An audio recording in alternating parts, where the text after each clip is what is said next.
All right, we're back. The players are setting up. As soon as they're done setting up and have our player meeting, we will have our round one. And Risu, let them know what's our round one matchup. All right, everyone else is a little way too excited about this. It's just Arlong versus Blue Crocodile. Nothing crazy, nothing too big a deal. Crocodile should be able to wrap that one up really quickly, in my opinion. Hold it right there. I gotta be the Arlong believer here. We can't have both of us be on Crocodile. Arlong, I believe in those triggers.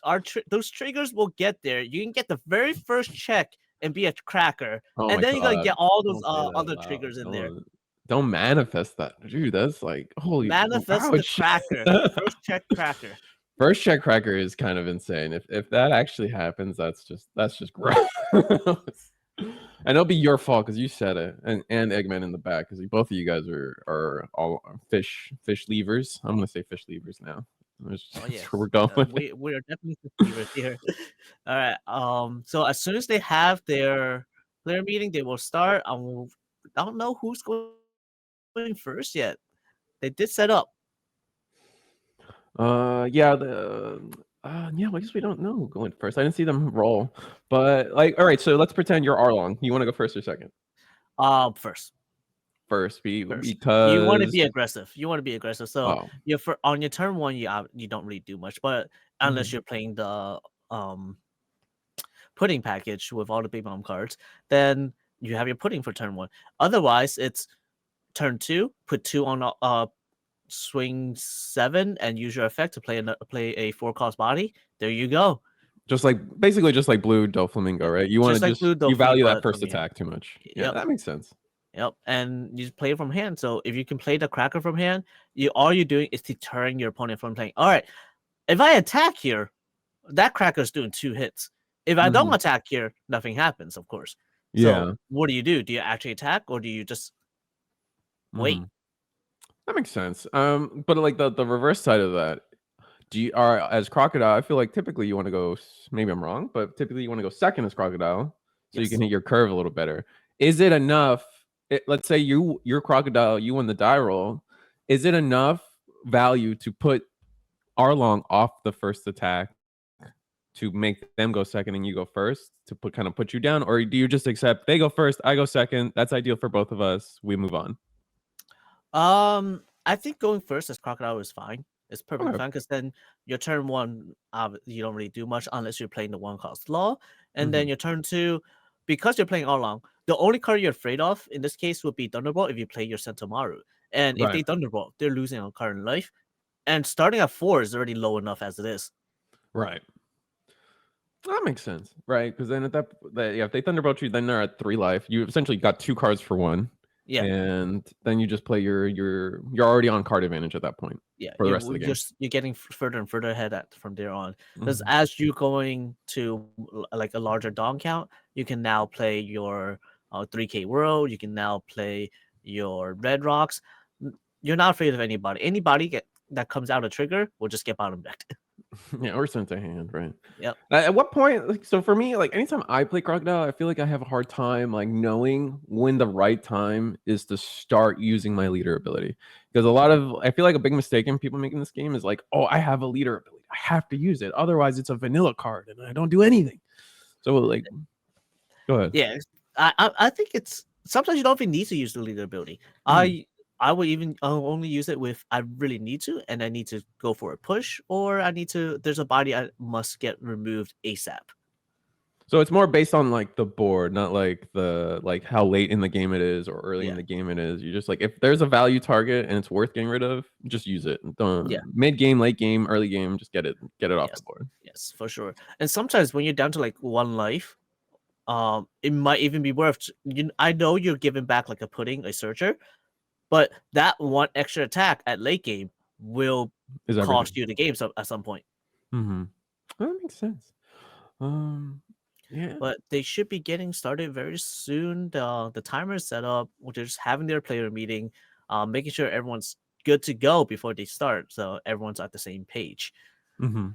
What Dawn do you use when you play? By the way, that's there's a lot of important topics we can still have. What's your Dawn when you play? There's way too many different ones. No, I'm a like was it the regional event ones with the little circles for the One Piece? I have a Japanese set of all of those, and that's what I use every time. Yeah, You know, I have the regional ones. I have the full set of regional ones, but now right after the Star Deck came out, I'm enjoying those foil basic dons. They look really nice. oh, from the start, yeah, I know exactly what you're talking about. Though I saw those; those look so nice, and you get a full Yeah. 10 from the starter deck, right? Yes, you I get a guess you full have to. 10. What am I saying? All right, they're clapping. That means they made their announcement. They should be getting started soon. But we do apologize ahead of time. The internet could be a little choppy because we're using convention center internet, and there's over 1,000 people in there, and everyone's on the internet. Everyone's using their Wi-Fi's. It's Mhm. the connection's not the best. Yeah, we're as grassroots as it gets, man. But yeah, no, conventions can be pretty difficult when it comes to internet, and plus like Yeah. cell towers and bandwidth's a thing, man. I know oftentimes we don't think about it in our day to day, but bandwidth's rough, especially with 15 upwards of 1,500 people in a Yes, single spot, right? for sure. But what version of Croc do you think this is? Do you think it's gonna be the one with all the Animal Kingdom pirates or the Santa Maru package?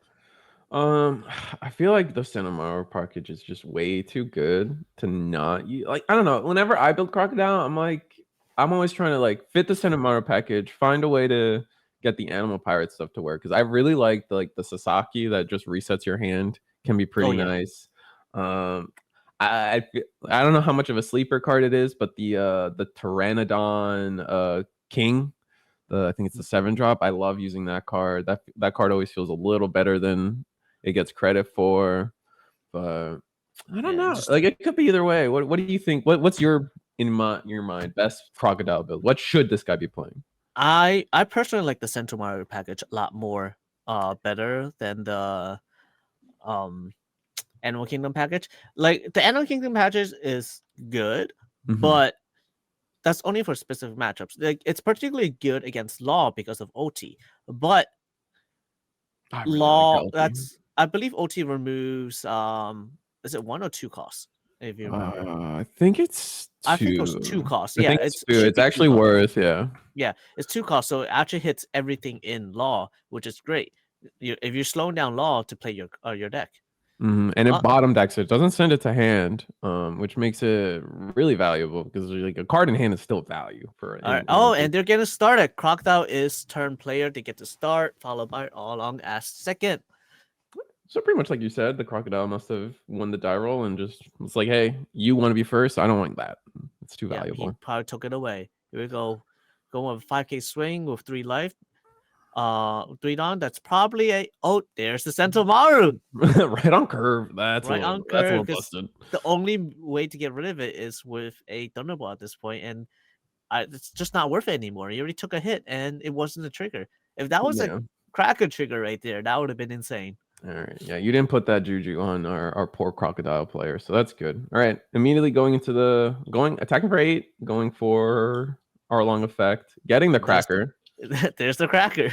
So not first check cracker, but first leader ability cracker. Close enough, close enough. All right. But now Crocodile can just like use Sentamaru and then play a blocker Pacifista, right? Yeah, there's Straight that. from the So deck. just get so much value out of it. Just get not even blocker one. You can do the blocker. You can do starter. They're both good as long Hmm. as you're able to deter the attack off of the cracker from doing 2 checks. It's more than enough value. Yeah, And if they put extra Dawn, that means they're not playing cards. that's true. I mean, like it's just like it's the same reason why like Doffy's so good, right? Or what like it has seen success, right? Like being able to play cards from your deck instead of your hand just means your hand is filled with more cards for the defense of the characters on board, And the right? Sanji gets hit in life this time from a 7K swing. We're going down to 2 life already on a 4 life leader. That's a little risky, but I mean, we have a chance to clap back with this cracker. And this double attack will be live as long as we put the 1 Dawn under it. So for 1 Dawn, we can go for 7K double attack, but I imagine we go for a little bigger. We'll probably go for like somewhere around 9, maybe, depending on what we want to play adjacent. Yeah, it depends if he has an adjacent play or not. If he doesn't have anything else to play, it's probably a 9K swing with 3 Dons. That way you can try and get 2 hits, and then you can do a 7K with Arlong to play another body. Mm-hmm. He's picking up 3 Dons. It looks like it might be the 9. Yeah. And then we have There 3 is Dons. the 9K swing. That might be too many cards this turn. No, I mean, we did get 1 body for free, and we're about to get another body. Yeah. Oh, 2 Sasaki's and Pacifista. Yep. 2 Sasaki, a Pacifista. He wants to get the cards. All right. So now an all-on swing and play another cracker. Next turn's gonna be kind of nutty. Yeah, so that's 2 life to 3 now. Mm-hmm. And this cracker will still keep the 1K. So this is a 6K body on Crocodile's turn. Yes, so attacking into it will either cost some Dawn, or we go in with the vanilla Pacifista, but we still have the blocker. Small misplay, attacking with the leader into the cracker. That should be attacking cracker, or is he attacking life? The hand pointed to cracker, so maybe I'm wrong. I could be wrong. I think it was yeah, player. And then a 2K. I think I'm yeah, right he's attacking cracker, but like I don't think the Arlong player is realizing it. Oh no, not like this. Okay, I think the judge is waving his hand like, hey, by the way. But like you can over counter in this game, so nothing like air quotes illegal happened, right? Yeah, there's no legal play. Yes, Mm-hmm. it's that right there was player knowledge. Yeah, right. Yeah, that right there, 100% player knowledge. That's cracker is 6K here, as your life is still under. And you have the 1 Dawn under. You have to have the 1 Dawn under white. Yeah. So unfortunate, but so it goes. Now put the 1 Dawn under Senamaru. Senamaru effect, probably get another vanilla Pacifista, or are we going for the blocker this time? I think it's a blocker at this point. Oh no, it's not. That's our 3rd vanilla, because we pitched 1 already. But I mean, I guess that makes it. You're still at 3 life. Sure, you're gonna be double attack. Only 1 of these double attacks are really gonna be relevant towards your life total. Yep. But as long as 1 goes through. Mm-hmm. And we could still attack. We still have 4 Dawn at this point. We could 3 sword, or not 3 swords. Only 3K world. 3K worlds. Yeah. Another 6. Another 6 at the center, at the cracker again. Yep. So we're now this one matters because it's a 6K. Yeah. And we're gonna counter out 1 more time. And Doflamingo blocker. Okay, so we ended the turn with a blocker, which is gonna be really relevant. But now this next turn we could go double 9s with our crackers at life and go for the double. Let's see. But there's the Doffy reorganizing his draws. Yeah, and it looks like they're putting it at the. I imagine you just always put it at the top unless you really hate every single one of those 5 cards. Oh, it definitely has happened. Those imagine if you had all your vanilla Pacifistas. Yep, I'm not keeping that. Yeah, you go straight to the bottom. You're coming out a different way. Yeah. So so we're attacking 7. Not quite sure where it went. I imagine life. It's a little too valuable to not try to go for the double attack value. Or we're getting the Senamaru off the board because it's oh, he's gonna remove the. There's a red rock going, hits the cracker. That's a little unfortunate. Yeah. It's a little unfortunate. The ruling with attacking like that, right? Mm-hmm. So even if the cracker does get removed here, the attacking cracker, you actually still get 2 hits. Right, because the double attack has triggered once you have taken that first life. So you're losing 2 life no matter what at that point. It's not like a continuous oh, do I check again? Yeah. We're just gonna 7 mom on our 8 Dawn turn, and they're gonna let us heal, turning off cracker for the foreseeable rest of the game. But an extra life is kind of nutty. Yeah, it's essentially a draw you just gave your opponent. But however, at this point, right, you are at 9. So will we see a Mihawk coming down to remove Mihawk the could come big mom. down. Mihawk could come down, some pressure and just a red rock, but I imagine we're saving our red rocks for 10. No, wait, there's no 10. What am I saying? Yeah, this is probably the scariest thing on that's potentially on your opponent's side of the board, other than like a Katakuri maybe. It But if they looks like a Mihawk's gonna come down because he's attacking just pure 5s and 6s. You're right. And there it is. Right on curve. Oh, so Crocodile's had a busted on curve game this game so far. Yeah, that's a really good on curve right now. He's getting all his bodies down. And he still has the 1 extra life. 1 life is all you need to win as long as you're able to sustain blockers, sustain bodies on board. Yep. He has a hand too. We're gonna 1-drop pudding, search the top 4 of our deck. Just a little misrearrangement of taking the cards from the top of our deck, but all G. What do we get? It's a little hard for us to see. Let's see. But what are you looking for? I see another cracker in hand. I think I see only a cracker in terms of targets. So he needs bodies right now. He definitely needs bodies, but like now you're also in range of the crocodile effect. You can play bodies, but then crocodile's just like, I'm gonna remove it. I'm gonna remove it. Mm-hmm. There's another big mom. Another 7-drop mom. Yeah. So I'm assuming he's gonna play the 7 mom. I think you have to, right? Like, because you're saying, like, what else are you gonna do with the Dawn? Unless you could playing the 7-drop mom puts you off of using your leader effect, right? Because you need 2 Dawn under. You need 2 plus 1. Yeah, you need 3 total. So you're gonna be swinging 7 total right here. At this point, there's no point swing at bodies. You want to go 7 at life every single time. Take cards out of hand or take out the blocker. Yeah, I agree with that. And yeah, that's exactly what's gonna happen. We're gonna 2K, 1K out of this 7K attack, and giving your opponent another life is also a risk because this is still a yellow deck, right? There's still triggers that can happen. There's still the green side of this deck that we haven't really seen yet. Like the fishmen have strong trigger cards as well, like the octopus plus Kubat, the manta ray. Oh man. Yeah, taps a guy on play. Plays another body. It's a Peril Sparrow discarding a Smoothie. 2 cards left in hand, 2 life. This could potentially be potentially be lethal. Yeah, we do have a blocker at least. Yeah, and we discard a cracker. Yep. We have plans for this Dawn. I imagine we see like a removal turn here coming up then. Maybe a 3K Worlds, a Red Rock. We could just do both 3K Worlds and right Red Rock. Here, it's where I wonder he's attacking with that. Okay, you have to block the Sanji. Oh my. Oh yeah, because what's stopping? Oh, the Sanji's stopping your opponent for. Oh, do we just go 9 into lead? Yeah, I think that's it. I don't know.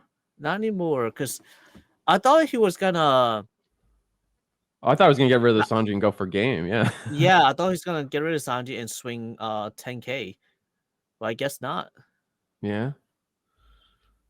Interesting. Removes another body. Does he have another blocker? Yes, he does. All right, that kind of shuts 2 blockers.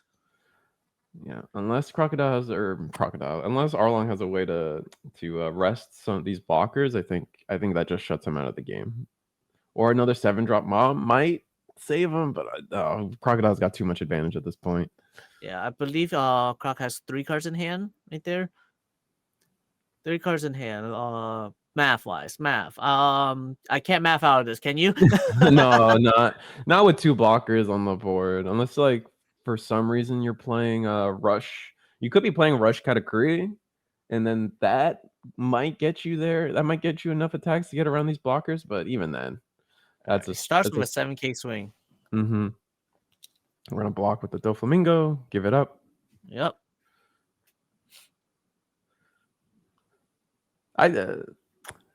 I do think that the Rush Katakuri is a card that is underused in this game, though. I feel like just a 6K for 4 Dawn, a 6K body that can just have Rush if you're behind on cards is just a great way to answer your opponent.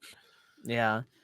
But at this point, I do believe Arlong is a little too far behind to get to really push for the win, especially with 2 blockers on board and 3 cards in hand. Absolutely. You need all 3 cards to be somehow be dead and have extra plays. He swings 5. And we're gonna counter out of that. Swing 5 again. Take the life. Take.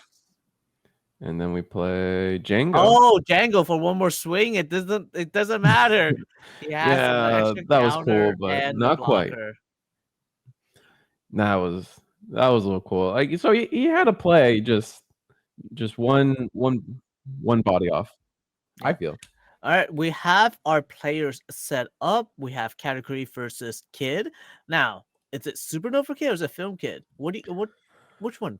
I think it's always going to be Film Kid. Maybe this early in the day, it's going to be a more Supernova focus. And to be fair, the Supernova stuff is pretty good in the sense that like it was good in set 1. It's still relevant. It can still very easily be relevant now. It's just the ability to flood the board and then have Nami be relevant is a little too good. You do have the room to put in Bonnies because Zoro, both Film Zoro and Film Luffy are still Supernovas. So you got some advantages there, but I think it's going to be Film. I think everyone's just riding the Film train to the end. Yeah, I do personally, I do believe Film Kid is on the better side as well. A lot of decks do struggle with aggression, especially when you go wide on the board, which Film does exactly that. On your 4 Dawn turn, you can go Brook into Nami or Brook into Usopp. On your 7 Dawn turn, you can go Luffy into Brook into another body. Or if you're on your 8 Dawn turn or 5 Dawn turn, right? If you get one of those bodies out, you're searching too. There's so much going on for Film, and there's so much card advantage that it make them break the game because of their matchups. Yeah, and you want to make your Nami searchers as consistent as possible because whiffing a Nami at all, especially since it's only 3 cards you get to search, kind of makes it rough. But yeah, but like if your whole deck it's a bunch of Film cards, you're fine. You're gonna hit it, and it's not like it's only used once and this on play used once. It's on play or when attacking, you constantly using the effect. It's recycling itself plus more. Yeah, exactly. And just keeping your hand size full is way too good. Yeah, and also the fact that it's a 5K. So with it being 5K, it's not the easiest to get over it, but it's not the hardest either. That's true. Very, very baseline. Kid goes first. Bonnie Kid went first.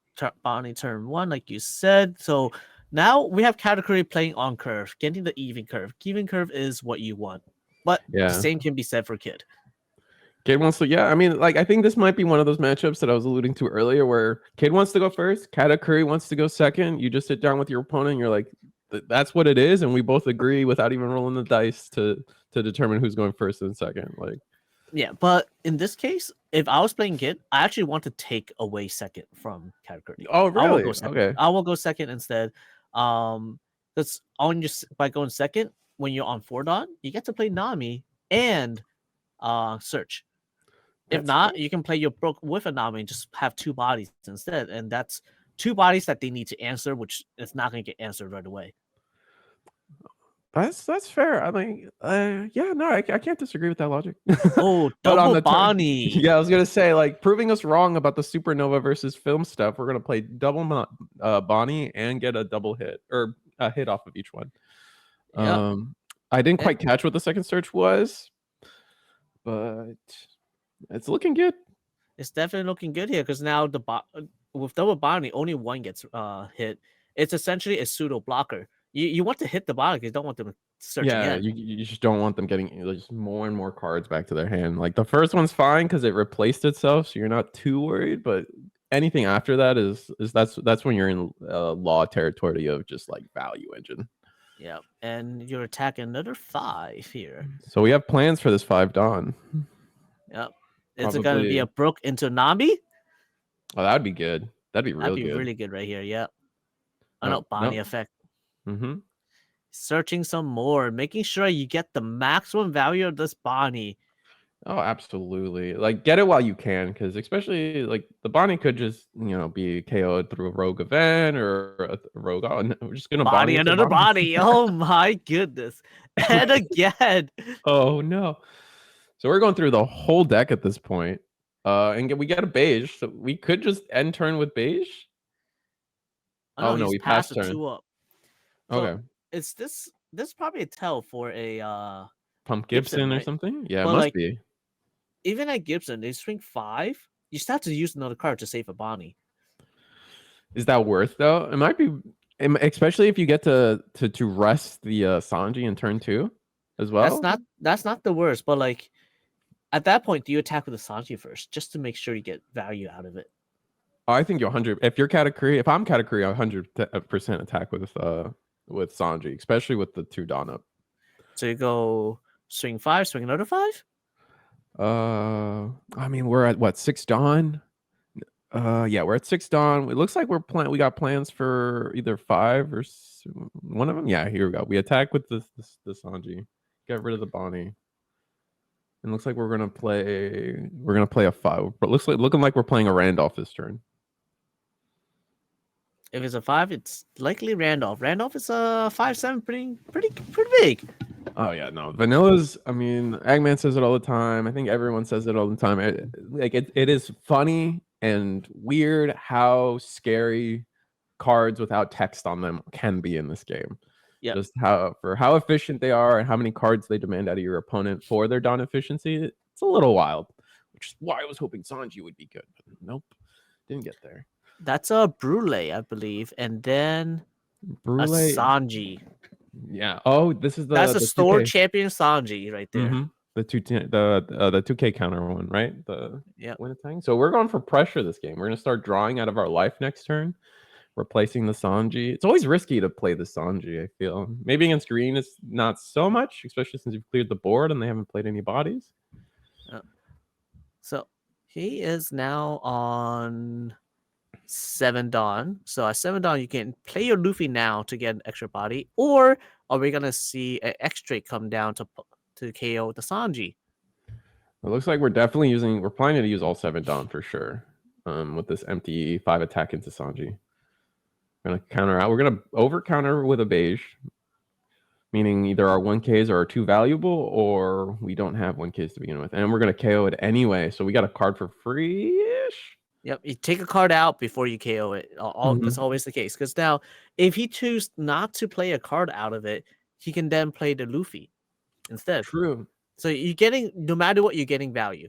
The question is, which value are you getting instead? Yeah, so this is like a supernova like film hybrid. I'm seeing Pump Gibson in hand. I'm seeing the Luffy in hand. We're seeing. Wow, this is a really interesting hybrid list so far. It's pretty standard in this case. Then, if we see, the question is, are we going to see an 8-cost kid or not? I feel like 8-cost kid is still good. Like I know, like in set 1, it was so powerful because there were so little answers for it, other than like an Otama jet pistol or something very niche or combo specific like that. But it's still a card that requires an answer, right? And if your opponent on having it, and if they don't have it, then like it just becomes just this wall that many decks cannot get over. Yeah, it's a struggle. But now blue has Red Rock. Yeah. Yellow has Katakuri. Let's get rid of it. Removing the body is tremendous. Yeah, those guys, like, I feel like those cards like put the fear into kid player green from playing that card, but I feel like people are too scared. I think you still it's still a good card. Like you still play it. Like it's just doesn't do everything on turn like when you play it. I think a lot of people are trying to go into this are shifting towards like this value mindset of like when I play my card, it needs to have value immediately, especially if I'm going to be investing 8 Dawn into it. But just a card that just forces a card from your opponent, I think that's value in itself. Yeah, but right here, Kid's having a very huge advantage right now, both card advantage and board presence. Yeah, we were able to replace all our Bonnies to like pick out exactly what we want, and one of the Bonnies even got a double search. Yeah, so 7K. Taking a look at his own life this time and left it on top. Is that Gibson? Yep, there's the Gibson. Yep, the Gibson into arresting the Brule, meaning the Brule is pretty much for now. Well, would you have gone for the Brule or the Sanji? Because the Sanji could have gotten get Katakuri a card this turn. Yeah, I personally would have gotten rid of the Sanji. Oh, okay. Yeah, Or resting the Sanji here, because the Brule will get KO'd one way or another when you attack into the Sanji or attack into life. It's not much of an issue compared to Sanji, where if you're removing a Sanji right now, that's a 2K counter technically, and a card out of his hand, no matter what. Right. Now we attack with the Sanji, and we're gonna you're gonna go down a card. That's big. That's a 9K swing right here. I think. Wow, No. Really? No. Wait, it's 7 Dawn, so it's 10K swing. Oh my god. Yeah, like that was the reason why we hit the Sanji, because now it prevents him from taking that card from his life.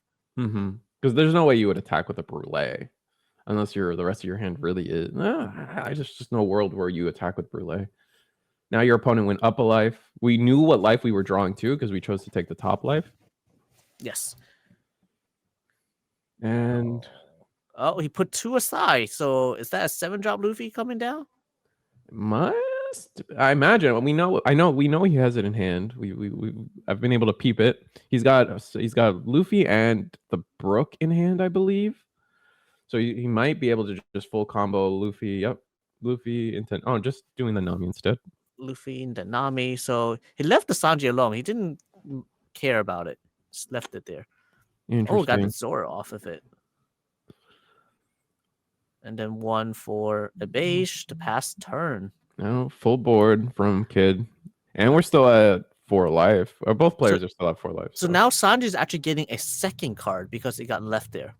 Yeah, so now Sanji will be able to go almost plus 2 cards, almost 3 cards, because now he replaced himself and took a life from your opponent. Now he's gonna take either another card from your opponent and now +1 you. So now you're in card economy. You're like up like 2 or 3 cards at that point. Yeah, unless we see a 10 mom here. Are we gonna see a 10 mom? I see Katakuri in hand. I see Sanji blocker. I see Yamato as well. It might be too early for a Yamato. We have Yamato's pretty good here. He popped the the Luffy. I was about to say you could forego the heal to pop the Luffy, which is kind of big value. But we're not gonna. No, we are at 10 Dawn, so we could potentially still do that. Yep. Attack into the X Drake, I believe. Look at our top life. And he moves it to the bottom. Interesting. So it's block +1K. Yeah. Nice. Makes sense to me. Yeah, it's play as little cards as possible. Because now, even if he attacks into the Luffy, you have the base to block it. That's fine. And then we Yamato, just like you said, probably KOing the Luffy. Yep. So personally, I would have just played the Yamato KO Luffy first, and then done the attack, because then you take 1 more card out. Like you take 1 more card, or take a 2K instead of a 1K. That makes I know it's a very small difference, but it is a difference in numbers. No, absolutely.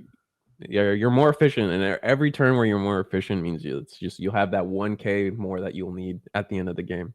Yeah. It's the difference between winning and losing. Like it's easy to be like, oh, it's a nitpick. It's really not a nitpick. It's one of those things that wins you a game. And it's a nitpick to an extent, but at the same time, that will make or break a game at some point, especially towards the end game where you're maybe even 1K short, or you just have enough. Exactly. And I mean, like, I don't know, card games are all about win percentages, right? Like that's how I kind of view card games is like optimizing your chance to win the game at the highest percent chance, right? And then we're gonna go swing with Nami, search, find a Luffy, kind of nice. And we took it on the Katakuri side, no trigger. No trigger. From the Kid point of view, do we try to play around? Do we try to like play around another Yamato potentially and attack so we're no longer at 7 life each or combined? I think you're still attacking no matter what. You still have your leader attack. You still have your X-ray to attack. You're putting damage in. But is it worth committing more Dawn to like ensure that your opponent takes the life? It depends on cards in hand. At this point, yes, you can play around Yamato if you want, but even if you do, that's not too big of an issue. Where sure, you take the Yamato, but then you can pop a Nami instead. You can pop X Drake instead. It doesn't have to hit the Luffy. Yeah, that's fair. We got a Sanji trigger out of life, putting us, and we're gonna pitch a Randolph for it. Or is he?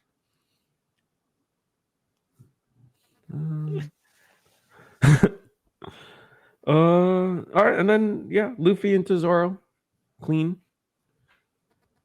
Huge board from Kid right now. I mean, yeah, that's what puts Kid into a really good favorite in this matchup because Katakuri does not do well into wide boards, and this is a really wide board.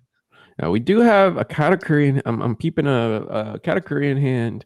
We got I think I saw a 10 drop mom. We have a beige in hand as well. We only have 4 cards in hand, so that's the whole hand I just read off. Yeah, your card advantage is not there anymore. You don't have card advantage. So you have to go for board. I mean, I feel like you've committed to playing the Sanji. You might as well attack again. Maybe into the Nami, just to draw cards. We know what you put. You know what you put to the bottom of your life, so you don't want to move that. However, committing the 2 Dawn on Sanji might be too much, especially if there's playing Katakuri. I think it's Katakuri, remove the Luffy first, and then you start swinging. And we put it at the top of life. Interesting. I always feel like putting a 0 counter card to the bottom of your opponent's life is always the best. It's like the final swings. But I think he put it on top because he's expecting to play a 10 cost Big Mom to remove it. That's a fair take. We're gonna attack into the Nami, try to get rid of it.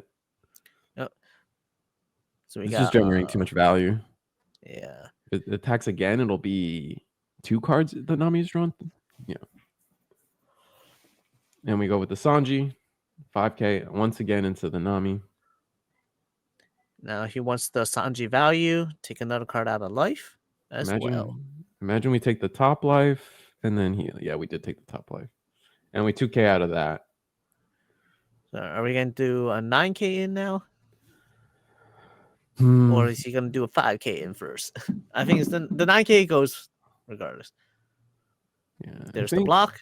Yeah, because then you force your opponent to block, and then do you or do you not swing the Sanji?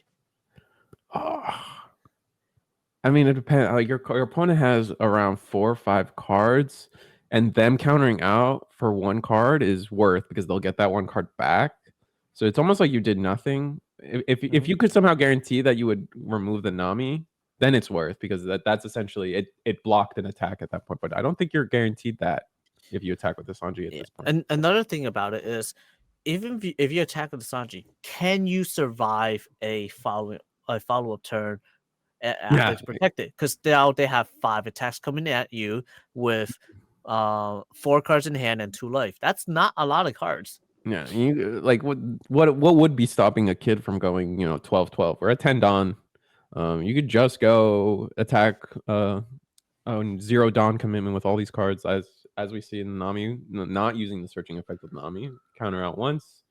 Zoro demanding a 2k. Oh, they're not using the effect? Is it a 10 cost Doffy coming down? Oh, that would be wild. I think a 10 cost Doffy is about to come down. It's looking like it. I mean, we countered out of everything so far. We took the 6k. Yeah, we took the 6k, and we're going. Yep, it's definitely probably a 10 cost Doffy. Yeah, more likely than not. Here we go. 10. There's the Doffy. 1, 2, 3. Right. 3 cards get stunned. Right. I don't think we're too upset about that. I mean, we didn't block with the Sanji, so we'll have that available. We do have, I think it's a Yamato in hand to put us back to 2 life. We'll be able to KO the X Drake or the Zoro or the Nami very easily. I mean, we have the Katakuri attack as well. I think we're still in a game. About to find out. Let's see. He lost a lot of cards. He lost 2 cards from hand there from protecting himself with the Nami and Zoro. Then took one hit. He lost 3 cards overall that turn. Yeah. That's a lot of cards. Yeah, and then Nami's just gonna keep generating value. Yes. We got 4. Let's look like 4 cards on our Eustace Kid side. Yeah, what would you go for? I feel like you have to attack. You You need have to to- remove bodies. You have to remove bodies. Like, Yeah. you can't leave them there. I would in my world, I would attack Katakuri into the Zoro, and then Sanji into Nami. You can't attack Sanji. The moment you attack Sanji, you lose. Oh, you lose 12. Yeah, you lose to the 10, 12, 12. Yeah, you're right. So that just leaves you at. It's just play Yamato, heal to 2. Yeah, play Yamato, heal to 2, KO the Nami. You could KO the X-Drake as well. It depends on what you're more scared of. I'm more scared of the Nami at this point, I guess. It all determines like how likely you survive another turn. Mm. It seems very unlikely right now with what's left. But you never know. You never know. The life triggers could make all the difference because that card in life right now, that last life, he knows what it is. That's he true. moved it to the bottom. What do we do? I think we definitely it's Yamato. We have Sanji in hand, a Yamato, and I think a beige, and we definitely did the Yamato. So KO, we chose the X-Drake, which I may or may not agree with, but that's what we did. X-Drake recover 1. All right. So it depends. If he is a no, is he? Well, to be fair, we know what the last life is. If we know that last life is beige, like then he's safe. Then you're safe from the 12, 12, 10. Yeah. So but then you just protect the Nami. Just pitch the card from the Nami. Well, yeah, absolutely. Like if I'm Kid, I'm protecting this Nami. It's just a 2K, and you protect the Nami, then you swing with the Kid leader for the second hit. Mm-hmm. So I do believe it's you have to keep the Sanji standing, ready to block. Yeah. And if we get 10 dropped again, that's gonna be massive. Yep, he kept it standing. Yeah. All right. So we don't auto lose this turn. Nice. I still like so I feel like I've interrupted you a few times. What was your point on KOing the Nami versus the X-Drake? Which one would you have done? In terms of number wise, KOing the X-Drake is better. Because the X-Drake is a 6K. You can go 9, 9, 9, 10 for your swings. All right, so we committed 2 Dawn to the Nami attack, not procking the effect. So no 10 drop. Trying to take both cards out of the hand. It's 7K is both cards out of hand just to stay to not take the hit. And we're gonna block it. That's interesting. And I feel like we know the Katakuri's. That is not a 2K 1K in Katakuri's hand. And we take the first life. It's not a trigger. Put 3 to the side. We're attacking 10. 3 to the side. Yeah, it's 10K. So it has to be beige. Beige or bust. No, it's Brulee. Brulee. He survives an extra turn. So instead of going for a second hit, you play blockers, right? Yeah. Just play your hand out. I see a vanilla Usopp. I see for 3 Dawn that you could play this turn. I don't see much. I see a vanilla Usopp and riffling. Oh, we got a beige. So he's going for a second hit, so forcing the blocker out. So now by doing that, you're telling him, all right, you better play out 2 blockers or recover and play out a blocker if you want to survive an extra turn. That's true. We do have 1 Sanji in hand. We drew a Randolph. We have 10 drop Mom, but that won't be enough. Yeah, because that's 5 life. I don't know if you can get through 5 life there. Yeah, there's no way we could. We can't even go for board, right? We have 5 attacks on board, so we don't lose no matter what. As the Kid, I think that's just a checkmate for Kid here. All right, what happens? We have Big Mom in hand. If we had a Katakuri in hand, I don't no, think that Katakuri is wouldn't be because enough you still either. had to remove this 10 cost Doffy here. That 10 cost Yeah. Doffy, it's kind of big. Yeah. 10K body, and then you don't have anything that answers it cleanly. Yep. Snow cleaning answer to Doffy. Has to remove the Nami. That's one minimum. And after that, it's 3 attacks coming at you.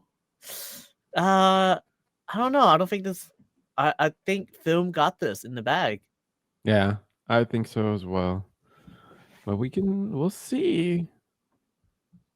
Another Yamato would have been good. No, Yamato wouldn't. I don't think there was a way for Katakuri to win this turn, no matter what the draw. It literally had to be double blocker.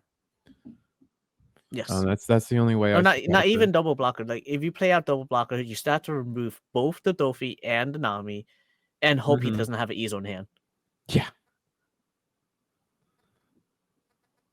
Nami, they could get rid of the Nami pretty easily with the board state.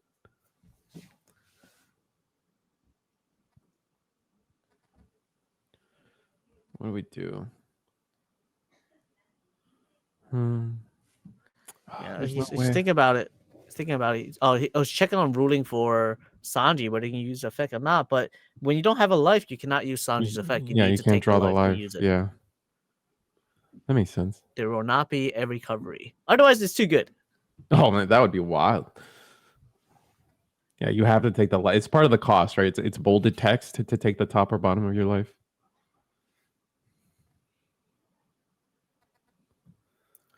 I saw two. I think there was 2 Randolph in hand, right? Yeah, it's 2 Randolph, 10 drop mom, and Sanji blocker, which the Sanji blocker doesn't get you there. That's not enough. Yeah, correct. And then at that point, 10 mom is probably one of the better play and hope that. But like, that's not enough either because you have a Doffy coming at you and 2 swings. The only thing you could do is try to go for game. That's really it. But that's not possible. It's not like you gotta hope that all 4 cards are dead, and then all 5 or all potentially 5 cards or 4 cards in life are dead. You play 10 drop mom and just attack vanillas, but we attack the Nami. We're gonna clear the board. There's the 10 mom. Yeah, there that is. We're gonna trash to the Luffy. He has to start attacking. Yeah, like you're giving him cards, yes, but you just have to. You need to set up your own lethal at some point. Yeah, but at this point it's too late, as there's 3 attacks coming at you. You can go 11 3 times. Yeah, that's about it. That's gonna be the end of it for sure. Unless this heal is beige, it has to be. Oh, you don't attack with Doffy first. You're right. Is it beige? That's it. All right. It's Thunderbolt. That's it. All right, and that's game. That should have been attack with Kid first. Yeah. But it did not matter. Last life was Thunderbolt. It was not a beige. He did not survive an extra turn. That could have been a throw. Oh, that would have been such a massive. Well, I don't know about massive throw because like you still had you had a beige. You could have. I think Kid would have still survived another turn. Let's see. He would have 4 giant bodies on there with 2 life. That's debatable. That's fair. Very debatable because if that last life was a beige, it could have swapped. It could have turned it around. I think. Yeah. No, for sure. I don't know what could have happened. Yeah, but overall, good game out there.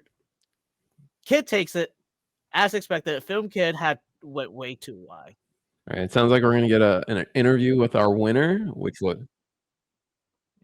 Yeah, so we're gonna get an interview set up with our who just won? It was the Doffy player. Oh, the Kid player. Oh, Kid player. Long Kid green. player won. Yep. So Cobb won the match as Film Kid, and we will be getting an interview with him as soon as they get set up. But for now, you're gonna have to bear with us. Yeah, we're great. We're wonderful. What's up, chat? But that game though, there's so much pressure going on for like Yeah. putting in against Katakuri, and that's why a lot of people are saying Film Kid might be the way to go for this meta because you're gonna see a lot of Katakuris. Yeah, and Katakuri doesn't have answers. Like that's always been Katakuri's problems. Like they don't have great removal. If they can get to their late game, yeah, like they have some big bodies, but if you were able to do enough damage early, you could just kind of sneak past those big bodies, which has ended up basically what happened. Katakuri player had double Yamato, 8-drop Katakuri, and just wasn't we basically just sidestepped it the whole game. All right, All right, it looks and like they are set up. We are ready. So we're gonna let them take over. Okie dokie. I've got Ka here. How you doing, Ka? I'm good. Just got on stream. Yeah. Really close match. You told me before this, you're like, every time I stream you lose, right? Yeah. So how's the curse broken feel? Like, how do you feel to break the curse? The curse is having the curse broken is nice. Yes. Last time I lost a double trigger, so it was a little frustrating. Yeah. But this time I felt like the draws were on my favor. Yes. Yeah. I think that I think your Katakuri did, was a little bit slow on a lot of their stuff, right? That helped you a lot to be able to say. I mean, you were at what, 5 life pretty much for most of the game too, right? Yeah. Yeah. So not having that pressure. I will say, chat wanted me to say this too. You almost threw. If that last life was beige, you lost. Yeah. So you gotta swing with leader first. Swing with leader first. Yes, yeah, definitely. Because it could stun the leader from the double attack. Yeah, definitely. Yeah. But everything else, I think, 100% perfectly. Yeah. And why did you bring Kid today? So I was trying out a lot of decks. I don't play red, first of all. Sure. Okay, I just don't play red. Okay, cool. So I was trying. I was playing Z all week. Yeah. But I felt like I was losing to myself more than losing to the other player. Sure. So then, I do think black is pretty strong right now. Yeah. But the fact that 10 cost Kuzan can't be surged kind of make it bricky. So I didn't want to play black. So I just went back to the bread and butter. Yeah. I think it's a good deck, and even it's a weird time. It's like a 1-month format, right? And with everything else, I bet there's a lot of good leaders that exist right now, but without having that time to optimize it or find what the real meta looks like.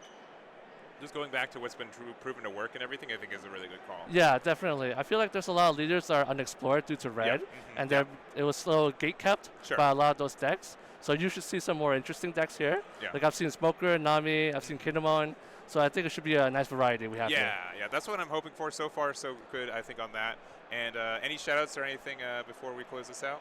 Oh, no. Shout-outs to all the locals in the Bay. That's it. Yeah, I think they're trying to take your picture right now, maybe. So, but that's going to be it. Congrats again. Thank you. We're going to take a tiny break. Round 3 should be up. I'm going to say like 10 minutes from now because we're about a minute into time. But thank you very much, Ka. Gotcha. And we'll be right back. Thank you. But we're going into our match. All right, here we go. We're going into happy. round 3. We got our Nami. Nami against Kid.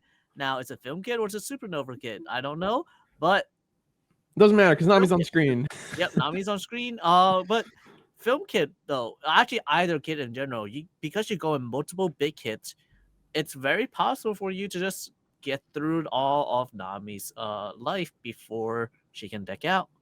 All right, so you're saying this is a bad matchup for Nami. That's unfortunate. But I still believe. I don't know. It could be good. It could be bad. Kid having double swing is one of the biggest advantage to Kid in general. Yeah, that's true. I mean, we were discussing it a little bit earlier on the Nami build, but it gets advertised a lot that their last format, air quotes, there was the Nami build. If you wanted the top, there was only realistically one Nami build that was topping, and it was traditionally the event heavy build. But people also kind of read into it as like there's 2 builds of Nami. There is the event heavy build, and then there are the character focused builds where you play more of the Nojikos, you play of the blocker guy, you play just characters in general. Where do you stand on Nami in terms of build? I prefer the event build. Got it.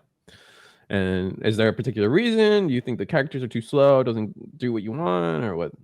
I just think it's the most consistent overall, because otherwise you're really reliant. Look at this. Given a sleeve your opponent, make sure to protect your card. That's sportsmanship right there. Oh no, this person definitely just bought a couple packs of OP02 and hoped. Oh, that's too funny. Here we go. dice roll. I can't tell what they rolled. Oh, they got the fancy metal dice, the heavy one. I think we just rolled a Nami and a Frankie, so that's obviously better than what the other person rolled. A chopper and a I can't see it, man. I don't know. Some crazy looking dice. It's hard to see, but we'll figure it out eventually. Well, I mean that always leads to my favorite question to ask while people are shuffling and riffling and mulliganing is your Nami, you want to go first or second against this? I want to go first, actually. Why? My idea to decide to go first is really so you're not taking first hit. Oh, okay. I see. So you essentially are one turn slow. Like you slow the game down one turn, essentially, for your opponent. They get one less round of attacks. That makes sense. I like that. Well, the drawback, obviously, is they get their even curve. They can play more bodies in a way. Yeah. So never know. Kid likes the odd curve though, right? I mean, unless you're talking about Nami, I guess they could play both depending. Yeah. Kid plays both. Kid plays both. That's fair. It looks like we're deciding on mulliganing. Kid still hasn't done it, and Nami's still holding on to it. And oh wait, Nami already put their life there. Nami said so. It's just Kid. Oh, they so chose let's to keep. see. Will he decide to go first or second? He is first. So I don't know who won the dice roll or if he opted to go first or second. Yeah. We won't know. But the scariest thing about Kid is obviously the double attack.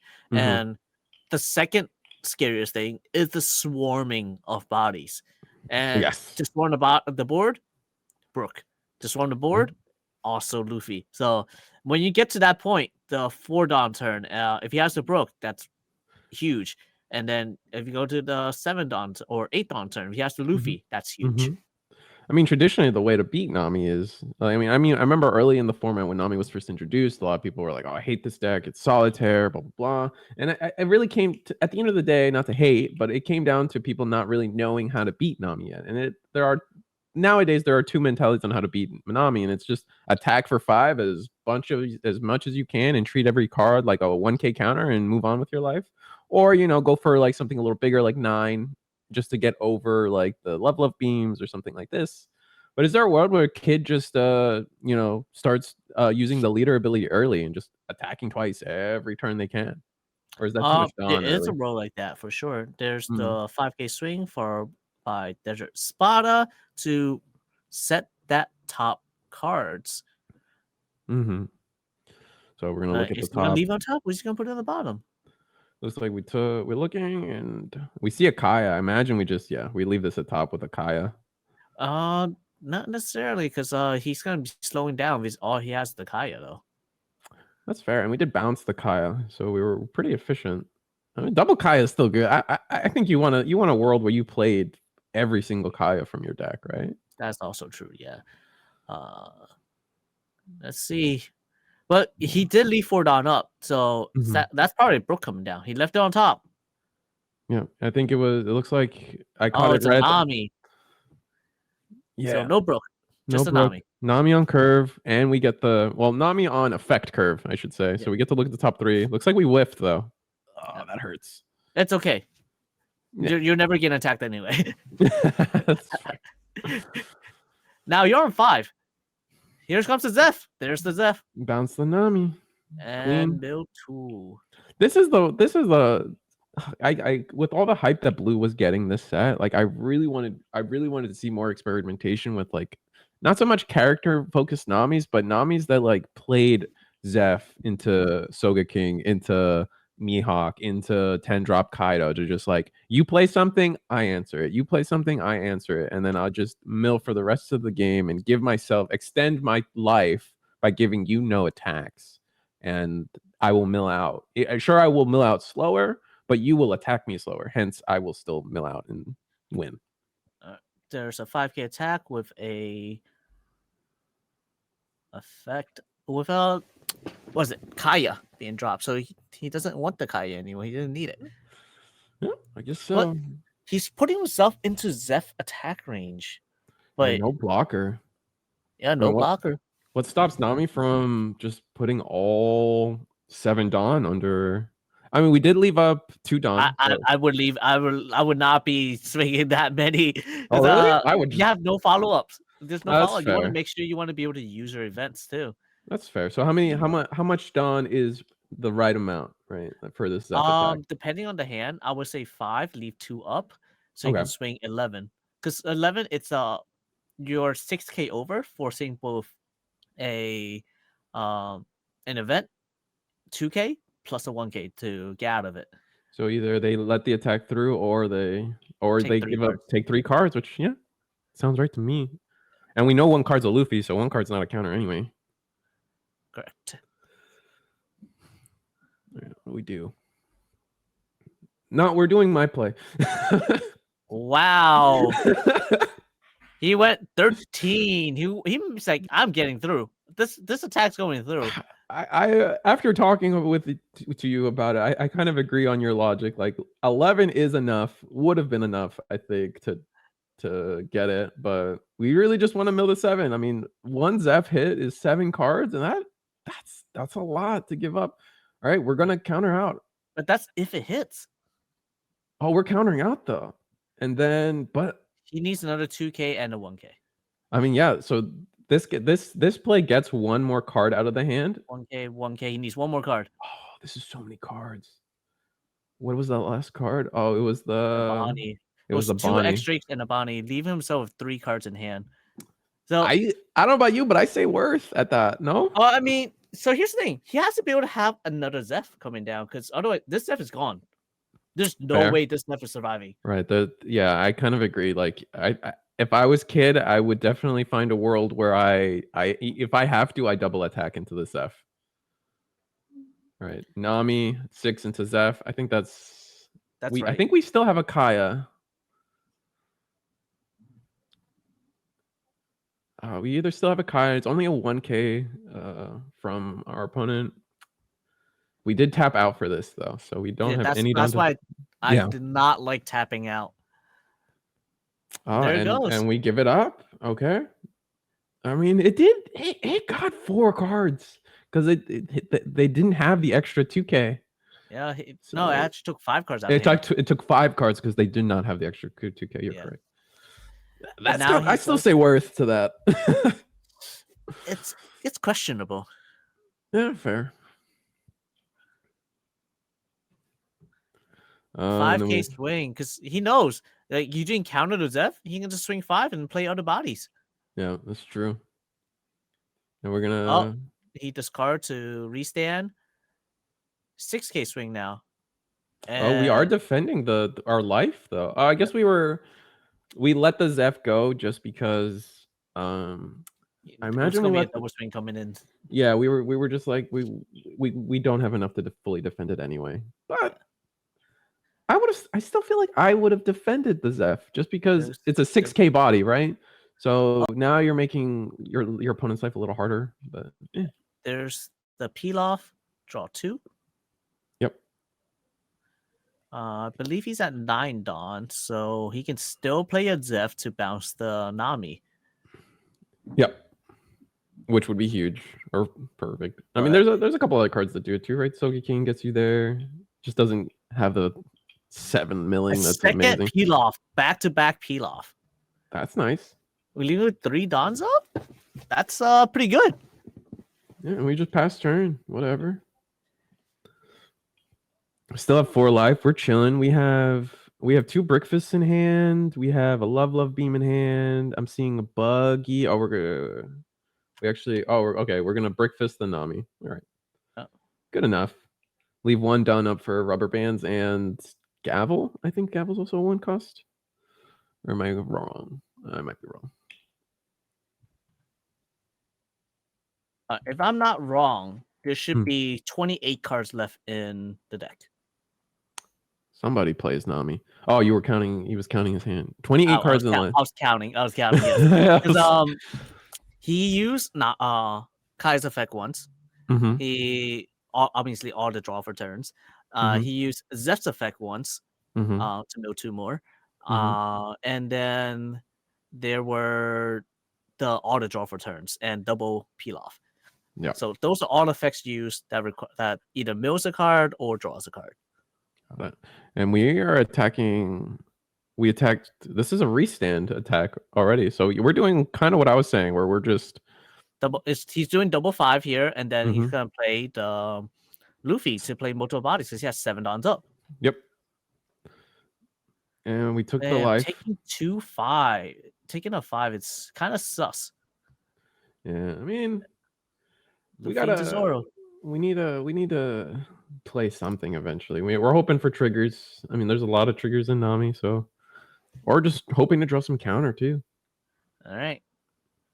I see double love. I see brick fist. I see Das Bones, but I don't think we have any 1-cost events in grave or trash. I see one gamble. It might have been from the Zeph mill. No, there were.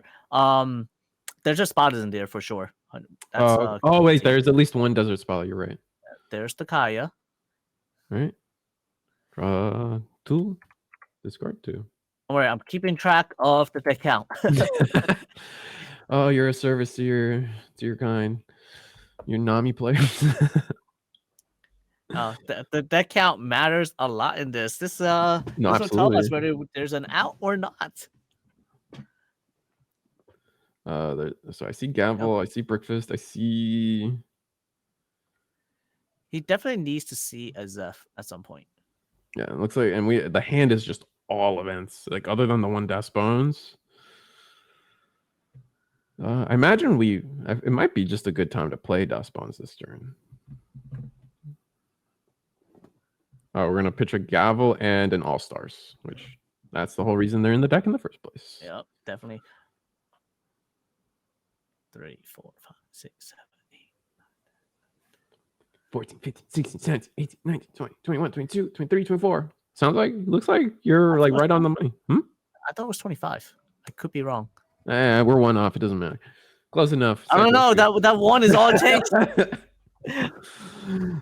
Man, I think being 1 off as a commentator is good enough sometimes. The opponents have to care more, or the players have to care more. And we're gonna brickfist the Zoro. And it actually doesn't take the hit from the Zoro. Like the Zoro, that's an extra hit. So you're using brickfist, it's a counter in itself. Yeah, exactly. I'm gonna count our grave up. Looking at our grave, we do have 1 desert spada. I think that's it in terms of 1-cost options. Gavel. He just. Yeah.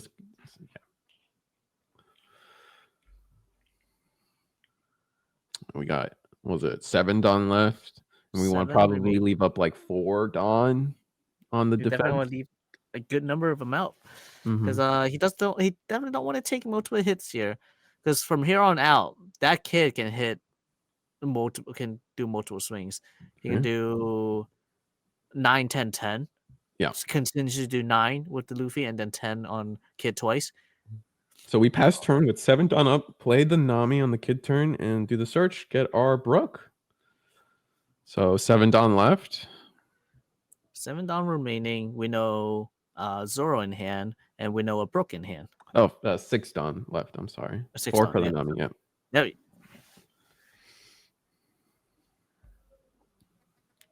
All right. 6. 6 at life. Going to, looks like Rubber Band. Yep. Rubber Band. That's 1 more card in from deck. 7 at life. And looks like Love. Love. Does he have 3? He has 3, so he does draw 1 more. Nice. Play a Brook to play another Nami. Yeah, he's swarming the board. Next turn, you're getting all the 5K swings in. All right. So from our counts, what is this? This is going to be 21 cards left in 20 to 21 cards left in deck. 23. 23 cards. After the draw, 22, or am I just? Yeah, after the draw. Oh, after the draws will be 22. Yeah. Okay. I didn't count this one. Rip.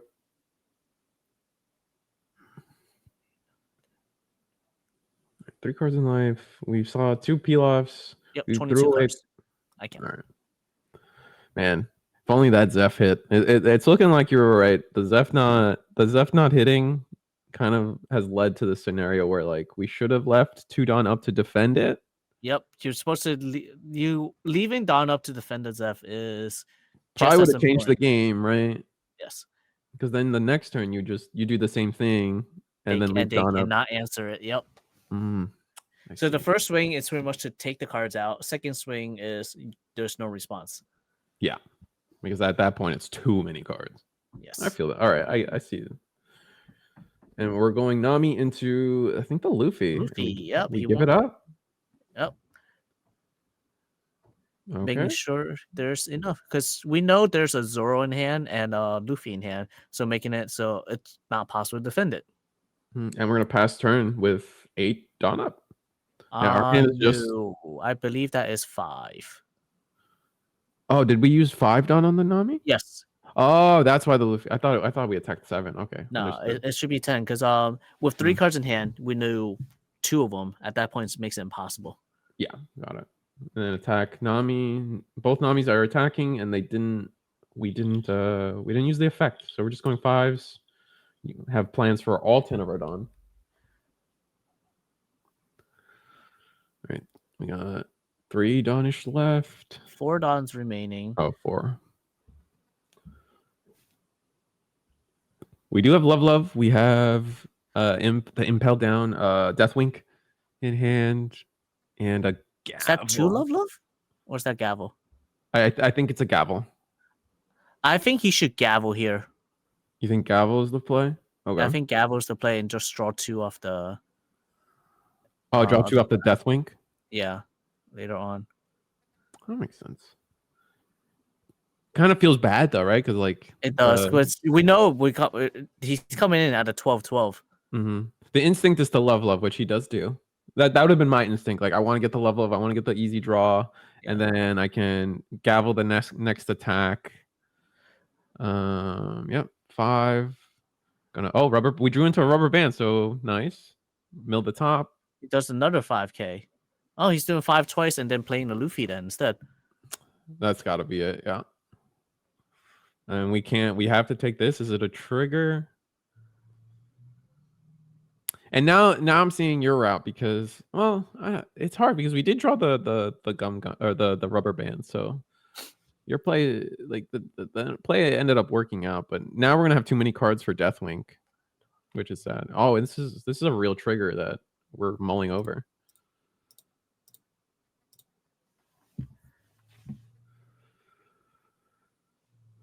I have no idea what it was.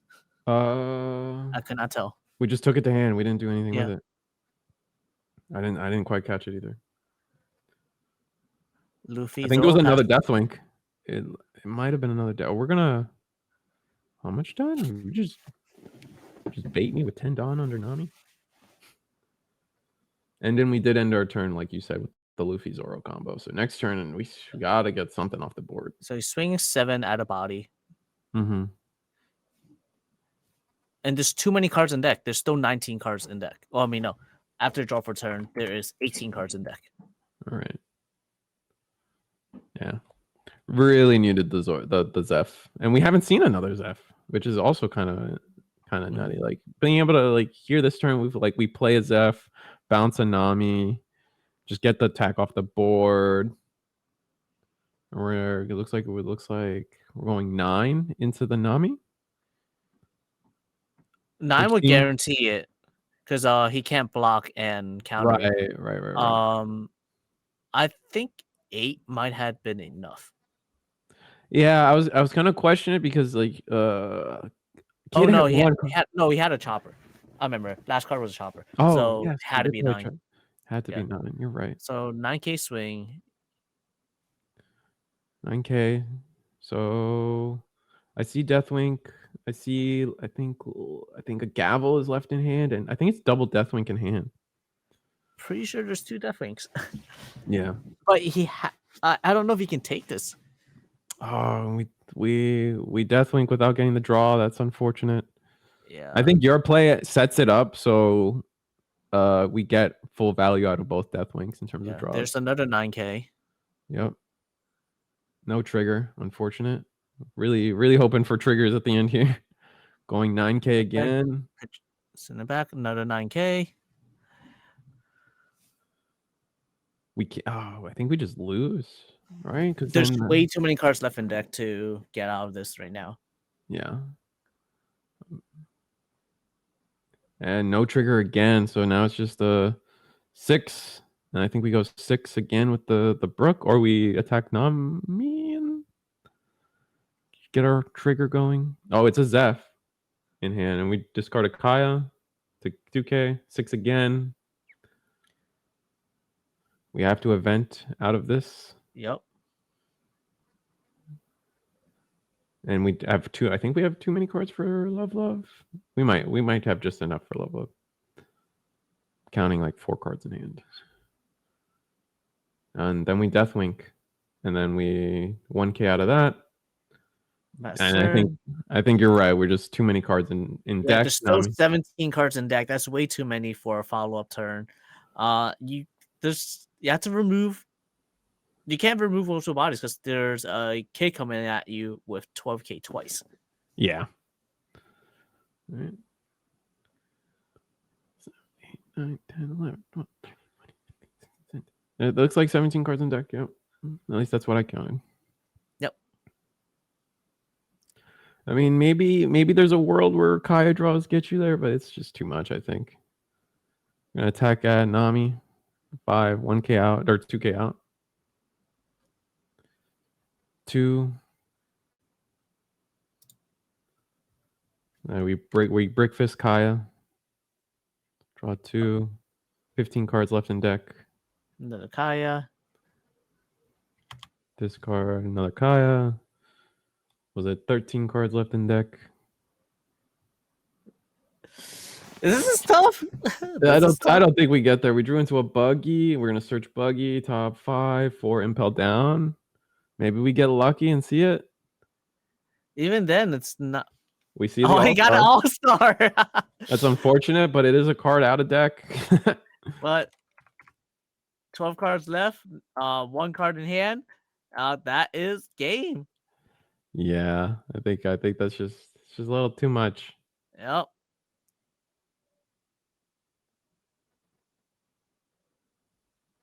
Yeah, it's not usable. The last card's not usable, so we wrap it up. Maybe we play it out, but there's no real. Gonna play All Stars. It does nothing. It does nothing. Just for the gag. He's doing it just to do it. Hey, he's being a good sport. It's not like he's saying, you will finish me off and take the Nami for that. There's the handshake. Yeah. And that is all right there. Nami. Fun Nami game. I just at the end of the day, I feel like Nami always comes down to like just Nami you can to Kid. Yeah. I think you're probably right. It just came down to that one turn where we couldn't we went too ham on the we went a little too ham on the Zeph attack instead of leaving some Dawn up to defend it.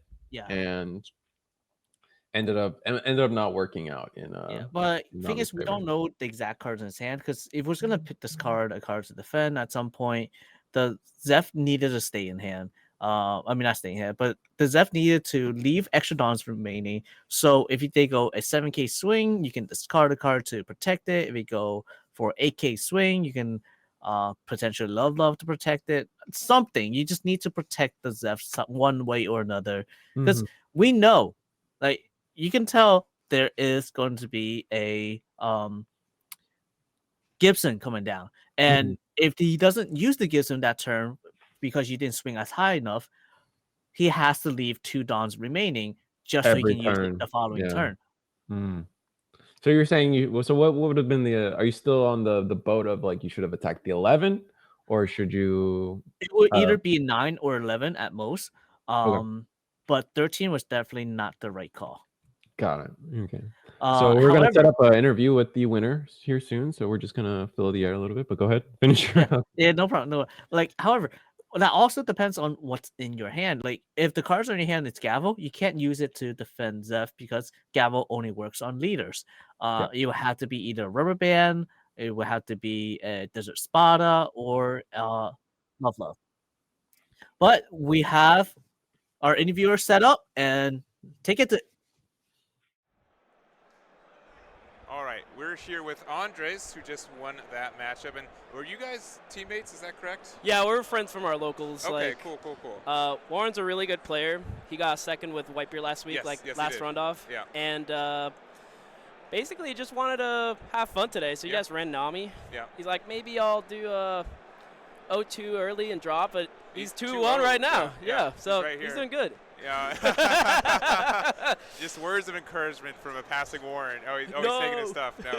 But so you're on Startup Kid. It's honestly, I would say, on our first couple rounds, our second most popular leader probably, or at least in the top 5 for today. Oh, really? What made you play it? So I feel like in a new format, especially with red out of the way, or at least like not as prevalent. Yes, the format became a lot slower. So this kit deck, at least the film, was almost like the new red deck on the block. Yeah. And I majorly picked it because I feel like it has a really strong matchup in Katakuri. Yeah. Because they can't overcome your aggro. Sure. And at the same time, I wanted to pick a deck that's really good into Nami and really good into Katakuri. Okay, well, Nami, definitely you got there. Yeah, Nami can be a tough matchup, but it's more like a thinner hand because they're going to always overcounter. Yeah. And it was tight because they did that big swing with Zeph, and honestly, if they let that stay around, I think you might have been in trouble, right?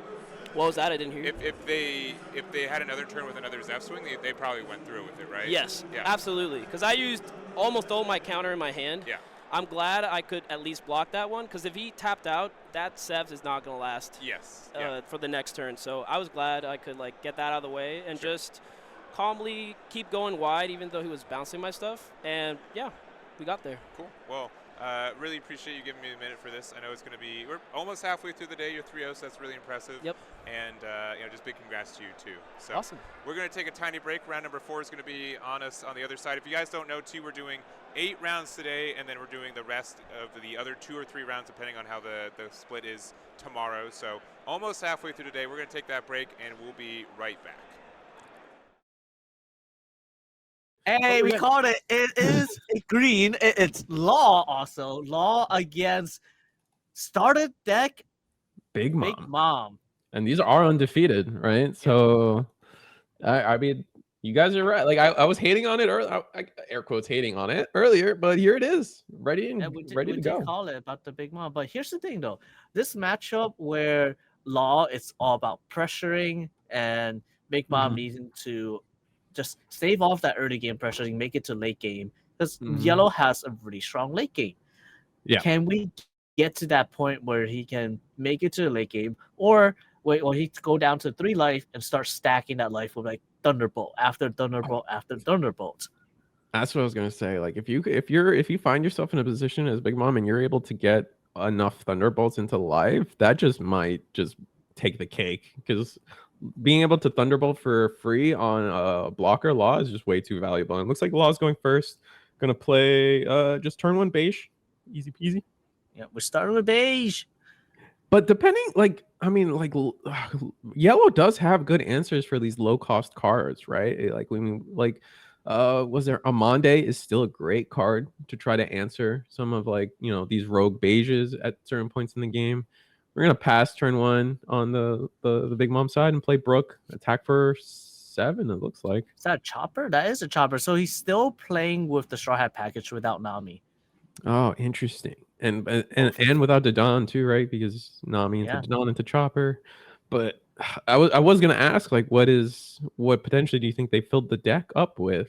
I saw a lot of Whitebeard stuff being put in. I've seen a couple other things. What do you think people are supplementing Law with now? I'm expecting to see more Whitebeard or Wano, but based on what I'm seeing right now, I don't know anymore. Is he still doing that? Is he playing Whitebeard? Is he playing Wano? Why is there a Brook here? What's the Brook doing? It's not searchable anymore. It is not. So it is a good. I mean, it's still a good card, right? You play it, and then it allows you to get pressure and play a card and bounce it back later. There's still good things about this card, but it not being searchable is kind of I don't want to say is a detriment for sure. It's definitely a detriment because if you're playing cards like Ezo, you have what's it called? Jozu search for as a 2K counter. Yes, it's not cheap to play, unlike Brook, but that is your 2K searchable. If you're playing the Wano cards, right? You have Momo to search for Ezo, and that's a 2K counter. Yeah, and we shambles away. We shambles away for our blocker Law into getting rid of the Sun. We shambles Brook for Law, and then Law effect for the Sanji into Rush Zoro. Yep. So it looks like a trigger. He looked at it. Yeah, He's it took a second. It's a second Sparrow. Did it so properly too, which is cool. Yeah.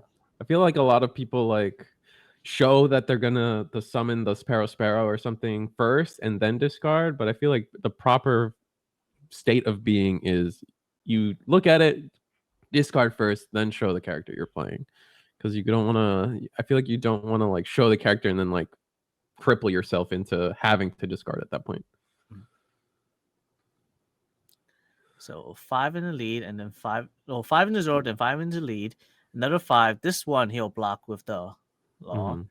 And we have plans for all this Dawn because we didn't use the Big Mom effect, right? Because he didn't get his Dawn back, so now he played a 6 for the 8 drop Peril, 8 cost, not 8 cost, 8K Peril Sparrow.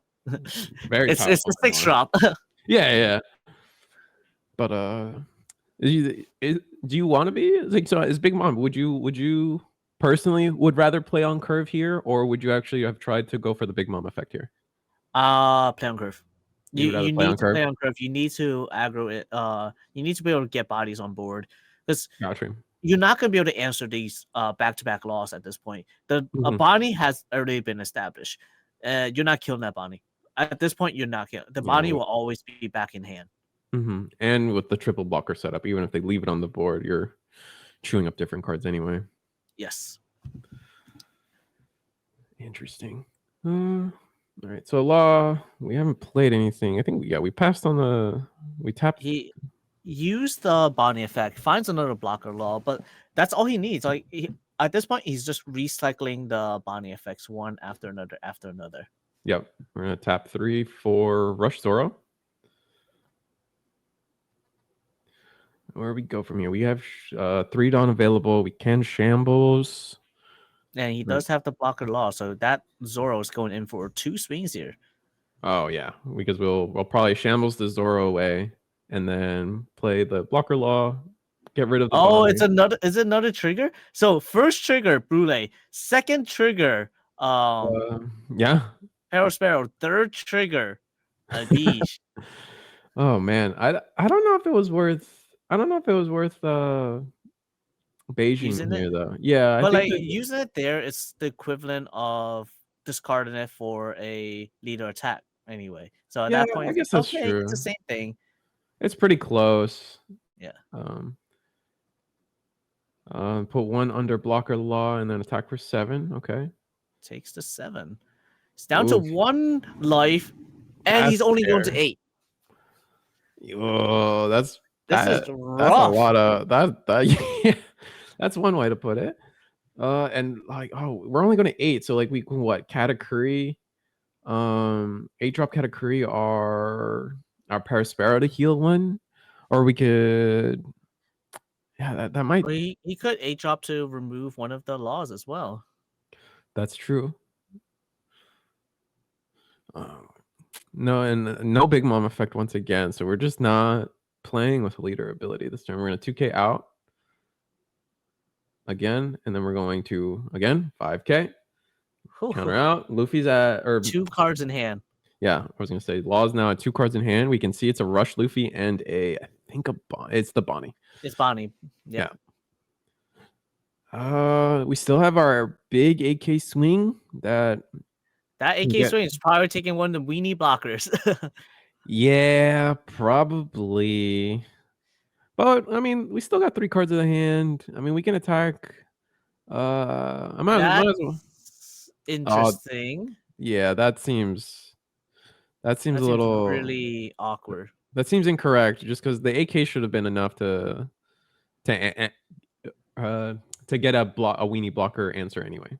Yeah, because we knew what was in his hand. Mm-hmm. We knew it's At a least one Bonnie. card. I don't know if we knew. Did we reveal the Rush Luffy? No, we only knew the Bonnie, but like at that point, it's at most It's 2K, 1K, and then they wouldn't be able to refill the board to shambles, and it'd be weird, right? Yeah, at most, all you needed was a 9. Mm-hmm. But looking at the hand from Katakuri, they probably didn't quite like. They have a sovereignty to defend an attack. They have I'm not really catching the full hand, but they do have a sovereignty. So this 2 Dawn is real. It's not fake, or not a bluff, I should say. And then the rest of the hand is maybe it's just filled with. Maybe it's just one of those games where they're just filled with big moms in hand. Start 7. So there's a lot of 7s coming in. Yeah. If I was lie, I would just go 7s, and then you can shambles into your Rush Luffy for another attack, and it might just be too much this turn. Takes the 7 right away. No trigger. So we got all our triggers out of the way early, but this last one wasn't nothing. He's gonna shamble. Shambles the Bonnie into Rush Luffy, probably. Rush Luffy. Yep. And we know he has a Zora and Bonnie. Mm-hmm. So 9K swing. 9K unblockable. We're in sovereignty. Perfect math for sovereignty. Attack 5. We are dawned out. We have 2 blocker laws still going in. Well, he attacked with them though. The 2 blocker laws can still attack, right? Yes, both blocker laws can attack. Yeah. So if he attacks with those, we could just Big Mom could just lose here. Just giving a quick peek at the hand, he's really too good at. We see a Bonnie, we see a Killer, we see a Zoro. Oh, we do see the blocker Killer. Interesting. Yeah. So probably it looks like they just filled up with more. Pass turn. Yeah, I agree. I 100% agree with passing turn there. There's no reason to overextend and potentially lose next turn. Yeah. There was definitely potential lethal if he overextended there. So at this point, you definitely start removing bodies, right? You have to hit the you have to get rid of whatever you can. And 5K into Zoro. I think we have to. If we Bonnie here, really realistically, if we counter out with we're gonna counter out with the Killer. Okay. Killer. All right. Now we know both cards in hand. Mm-hmm. We know it's a Bonnie and a Zoro. Yeah. So it looks like he's trying to signal a 10 mom coming down. Yeah. But 10 mom just loses you the game, right? And we're gonna law block. Now this we're gonna attack the Luffy and weenie blocker. Yep.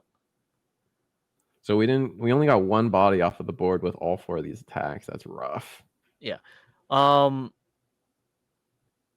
So here's the thing, like that was rough for sure. Katakuri. Huh. Is that the correct card? Wouldn't you want to heal the Brulee? Or no?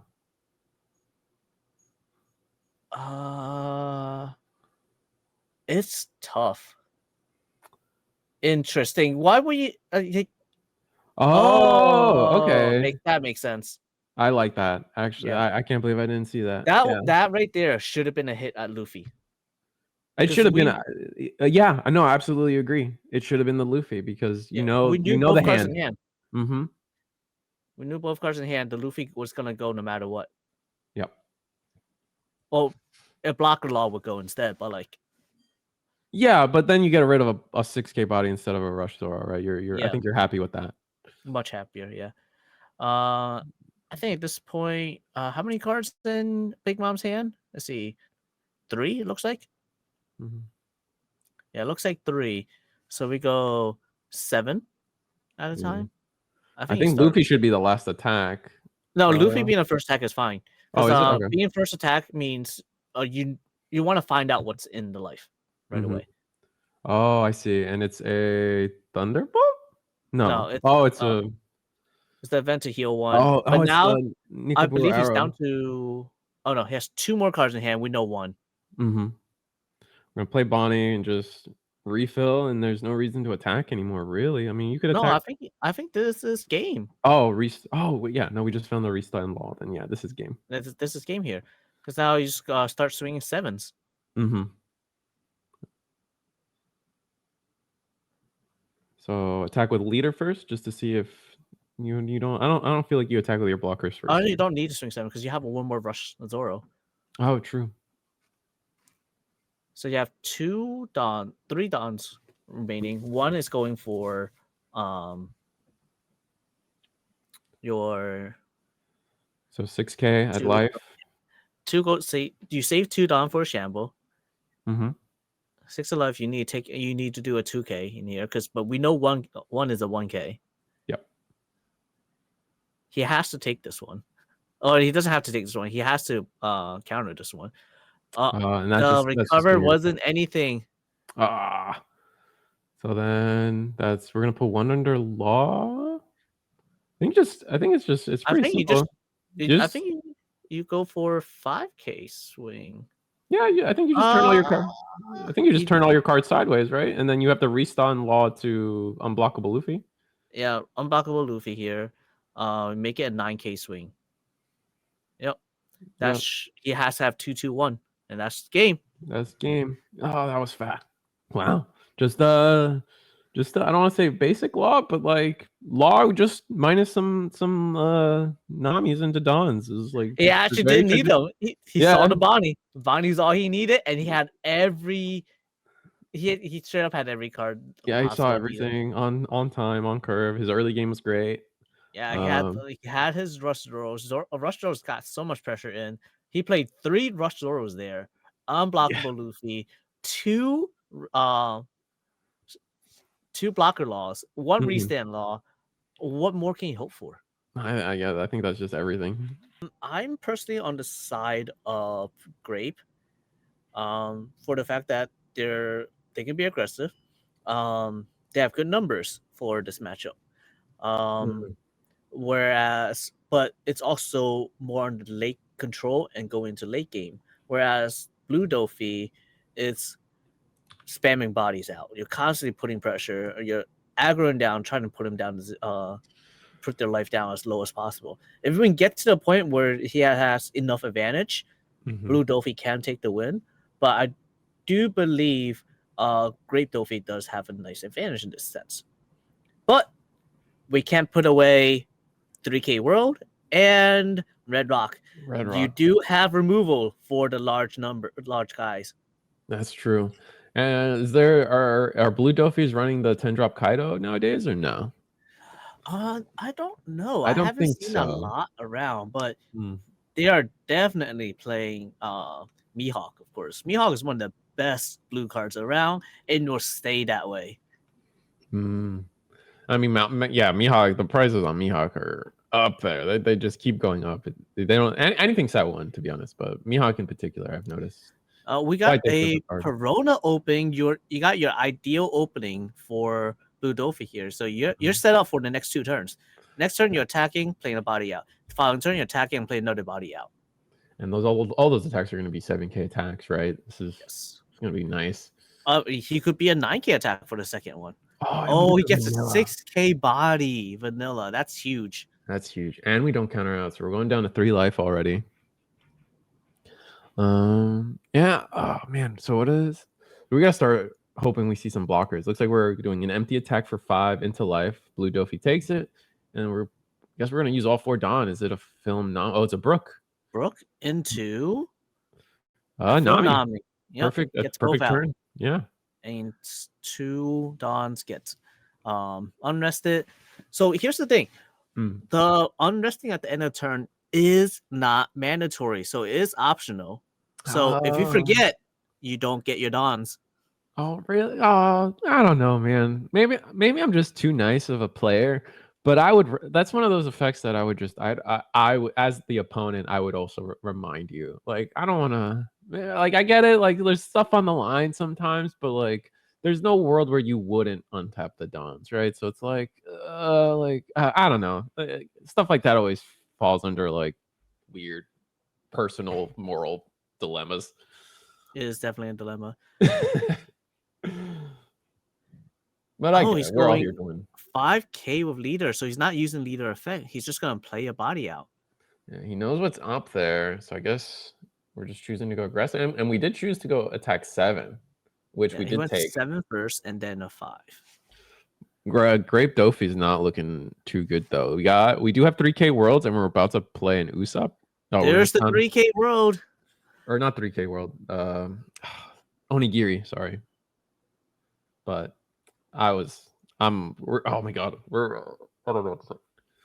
Yeah, I mean, Onigiri being a plus 6K is pretty huge. Yeah, so we're trying to do it optimally. We do have on the Grape side, it's 3 film Usopps, which is why I was kind of meandering around talking about Onigiri.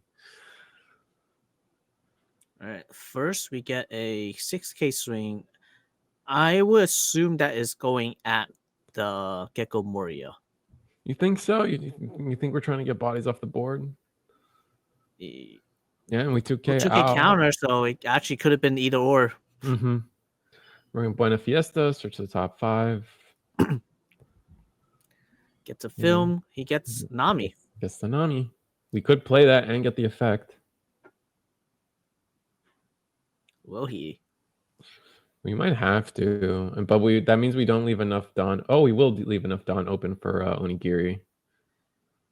And however, in this case, he will not be able to get a second attack at the Gecko Moria. It would be an attack at life if he does. Oh, and a whiff.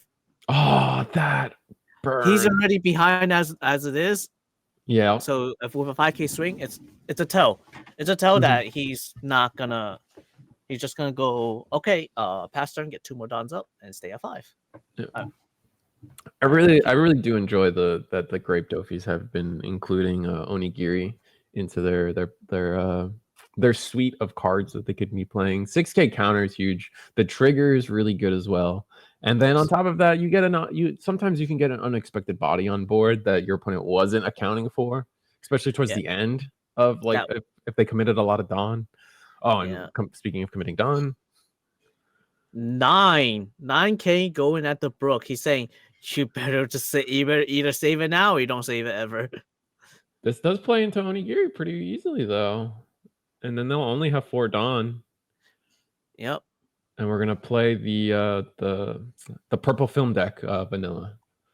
I don't quite remember her name, but just 5K 3-drop 1K counter. Baccarat. Yeah. the good luck lady or something like that. And play another Gecko Moria. So it's 2 Gecko Morias. So based on the way it's played, we can tell that he just didn't have the set him up, right? Yeah. Or he chose, you know what? It's fine. I'm not going to play the Warlord. I want to use 3K roll on the Nami. I believe removing Nami has more value than keeping the curve. Mm-hmm. And we're going to attack 6. Yep. And we use the effect, and we get a film Brook. No whiff this time. And we counter off with a Perona. Do we keep just going 6s at this singular body, or do we try to go for life eventually? As the game progresses, he's going another 6. Oh, looks like that was at life. That looked like it was at life. It was at life. I think I'd take this. Yeah, I would take. If I was Blue Doffy, I'd probably take it too. It's due to the number of cards in hand. You just need reducing number of cards. All right, 5 at life again. We're going 6 at Gecko. Okay. Yep. Interesting. And we took K out of that, so that's again kind of telling how the hand is going. Untap 2. Oh no, we're playing a card. There's the 2. So you have a blocker, blocker Queen, Baccarat, Film Nami, Film Brook, and Buena Festa just hanging out. Yeah, we do have a pretty wide board. Yes. Not sure with the blocker Queen. I mean, 9-drop Mihawk can just come down, which he has in hand, and it's coming down. There it is. Yep. So what do you playing think? for the curve. Yeah, got rid of the queen. So right here is a really good time to Gibson. Spiderweb. Oh, no Gibson. No Gibson, but Spiderweb's out the Nami, saving it. Yeah. And then attack into Baccarat. Attack into Brook. He just wants both bodies gone. And he saves it. Yeah. Interesting. Now he's at 10. He's at 10. Is it coming down? Does he have it? Does he have it on curve? I mean, we did whiff once, so that potentially means like it was like a double 10 drop Doffy into a Spiderweb that got bottom decked. It looks like we're playing 10 drop Kaido, or not 10 drop Kaido, a 9 drop Kaido in hand. No 10 drop Doffy in hand. It's a 10 drop Kaido. It's a Spiderweb, I think. It's a Spiderweb, and then I think a Brook that we just searched. It is Film Book that was searched. Yeah. So we'll have one known card by both players, which is the Film Brook. Mm-hmm. Do we play the Kaido? That seems wrong to me, anyway. I feel like you want to use the Kaido to help answer the Mihawk attack. Like once Mihawk goes in, then you can attack. You can answer back with your Kaido. But yes, however, with it being 10k to 9k, you want to swing at least 11 at it. Otherwise, it's really scary. Mm-hmm. So we're just attacking. We're countering out everything. Looks like we are going to do the Kaido. And we take that one hit. We're down to 1 life. No triggers on the Blue Doflamingo side. And we know he's going to... If he plays this Kaido here and attack and rushes with it, we should expect how strong does he need to be? So he has a broken hand. He has 5k. It's really hard for Doffy to just win the clapback. He has to clear board. Mm-hmm. That's true. So Great might just take this with 2 life. And it depends on where this Kaido goes. Do you think, is this Kaido going to go into life, or will it go into the other Gecko? I think it's life. You got to put him down to 0. Oh, okay. We put him down to 0. Now we're forcing, if we don't win this turn, we're forcing our opponent to either have blockers or something that keep something answered. Yep, he needs blockers. All right. So this is 3-9 at life or board. I imagine we're going for board, so we're tagging the Nami here.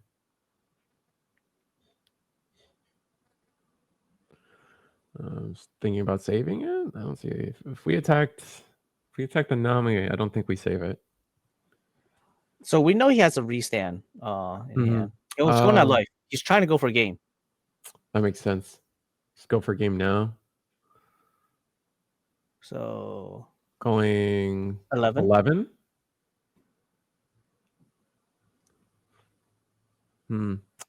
If this was the game plan, I feel like attacking with the it should have been, if he's going for a game here, it should have been 10 then 11.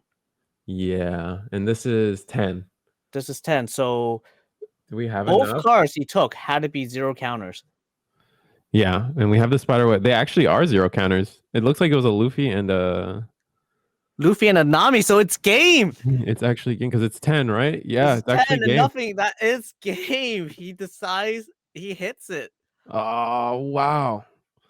Dang, just squeaking it out too, because I don't think Doffy wins the clap. I don't think Doffy survives the clapback. He definitely does not. But mathematically, that turn, I do believe it should have been a 10, then an 11 for last swing, because no matter, because you want your biggest swing to be last. Because he was getting out of the 10, he's getting out of 10 regardless. Interesting matchup. We saw that earlier. And I do believe Katakuri took the win last time. Yeah, there was I think it was one of the side matches, and it was like an unlucky trigger on. It was the 12k pudding swing. Something like that got him. Yeah, it was a 12k pudding swing. But that was the last time we saw it. But now we're back with another Katakuri versus Grape Doffy. What's your take? Who do you think is gonna take it?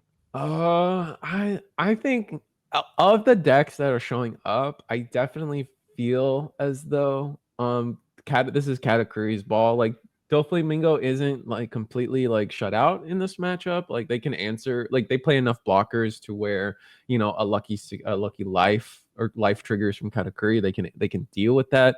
But being purple green kind of limits their answers towards Big Mom outside of just a 10-drop Doflamingo, for example, to just keep it rested for that extra turn. But that kind of just delays the problem, doesn't answer the problem. So little things like that kind of keeps this in. I feel like this matchup in favor for Katakuri. Yeah, I do believe so too, because as we all know, Katakuri has struggles with decks that run at you fast, or swarm the board. Doflamingo less on the rushing part, but they are possible. It's possible for Doflamingo to swarm the board. They're able to play Brook into Nami, start swinging 5Ks, start dwindling down the hand. But they take time. They can't just go at you consistently back and forth, like again and again and again, like Film Kid does, where your leader is able to swing multiple times as well. But here you're also down 1 life. Yes, that was the big thing I was going to mention. Being 1 life down sometimes just means you're a 3-life leader, because 1 10-drop mom, and now you're a 3-life leader instead of a 4 or a 5. So you're 2 cards less than the average matchup, right? Yeah, but as the Doffy player, the blue Doffy player talked about earlier, your win condition against Katakuri blockers. Yeah, and Film Doffy definitely has their giant suite of they got a big suite of blockers, right? Between Queens, Uta, and definitely have a large number of blockers. Here we go. We got Bueno Festa that searched the Brook, I believe, and then a Pudding on the other side. Yep. Pudding, haven't decided what we're gonna grab off it just yet. But as Grape Doflamingo, you wanna go first here. So there's a good chance. I always feel like we're gonna take a secret rare Katakuri off of the Pudding. But I feel like this is one of those matchups where Katakuri likes going second. Doflamingo kind of needs to go first to start attacking and make up the health deficit early. So like this is one of those matchups where you sit down and both players just kind of agree without rolling the dice. Maybe I'm wrong on that. Maybe it's too important to take them Katakuri off of off curve. Taking them off curve is definitely huge. I personally want to take them off curve because at this point, if you're going first, you at your 7 dawn turn, you play Luffy, you play your cards. Sure, now Katakuri's turn, they go, all right, I'm now gonna play Katakuri and put your Luffy to the bottom of your life, and there you go, it's gone. That's your whole turn. You know, half your turn, but yeah, I see where you're coming from. It's tough. It's one of those little things that, like, how much does it really affect the end game? Who went first, who went second? It definitely matters, like the build up. I feel like, I'm at 9. I can't play my 10 drop, so I get it too late. Essentially, is what ends up happening. There goes the 5, another 5. Just like I said earlier, swing 5, take cards out of the hand, force cards from life. Oh, and here's the trigger. Relay. So we're down to 3 life already. We're gonna play Tesoro. Tesoro and passing turn. Tesoro on curve is kind of nice. Drawing it 2 is nice. But here's the thing. Tesoro coming in play so early. Do you use the effect at all? I guess it depends. depends. The moment you use it, you fall further behind from being able to play your 10 cost Doffy. Right, but drawing 2 cards, drawing more events, just like positions, just it. So for win attacking with 1 dawn or -2 dawn when attacking, you can draw 2 cards, right? Yes. So you lose your dawn for the turn, right? So perpetually keep. Let's say you're attacking when you're at 8 dawn, you'll perpetually be at 8 dawn until you stop using this effect. But 2 raw cards to your hand, it's kind of nice. Even if like 2, that could be 2 events that keep you in the game. That could be 2 2Ks. That could be so many different things that I don't know. I don't know what the right play is. Yeah. All right. So he is at 7 now. These should be able to get to 10 before. Otherwise, it's gonna look bad. There's the Luffy. Luffy on curve. By. Oh, did he drop something? It looks like he dropped the card. He dropped okay. He dropped the Usopp that was hit. Engraved, so we're fine. And into another Usopp. Yep, yeah. Usopp. Oh, so this is a full board. He's taking the draw. He wants the advantage. He wants the cards. This kind of makes sense. If this is your play line, I definitely kind of agree with it. You used your whole turn to play 3 cards. That's 3 cards that didn't replace themselves in your hand, right? So like the Guild Tesoro being able to, refuel what you just kind of emptied out onto the board kind of puts your opponent into an awkward state, because now we got these are 4 attackers, one being a 7K, a 6K, and 2 5Ks for the rest of the game, unless like as we know, Katakuri has a hard time with wide boards. This might be the way to deal with it. There's the Katakuri. What he removed? He's gonna remove Luffy, or is he gonna remove? Oh, he does remove Luffy. Puts it at the bottom, which I think is correct. I think so too. I feel like you should always do that. There's a 5, another 5. Will you take the 5 or you counter a 5? So after this, will you swing the 7K Randolph at the Tesoro, or will you go 7K at life? Personally, I go at the Tesoro at that point. Yeah, I would go at the Tesoro, especially if they countered out of it. But we're just going for pressure. But what's the pressure instead? Yeah, our opponent is going to be at 7 again, so we're not worried about 10 drop or any. Even I think Grape Doflamingo builds have been moving towards 9 drop Kaido on top of that, and that's still one more turn of no 10 or 9 drop Kaido coming down. So I can see the logic of just going a little aggressive. There's only so much Doflamingo can do. They did draw 2 cards, but they did drop 3 cards. So that exchange still was a hand negative for them. It is definitely, but let's see, because he's back to 7, of course. He needs to be able to play cards. Oh, there's Sugar to rest. All right, start attack the blocker. Just get rid of the bodies. Keep it simple. Yeah. So now he's saying, all right, if you play your 10 mom, you're not attacking either. So you got to pick and choose now. Right.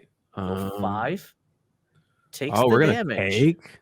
Interesting. Are we taking? Oh, it's a beige. He's like, all right, you're not attacking with Tesoro, and you're not getting the effect either.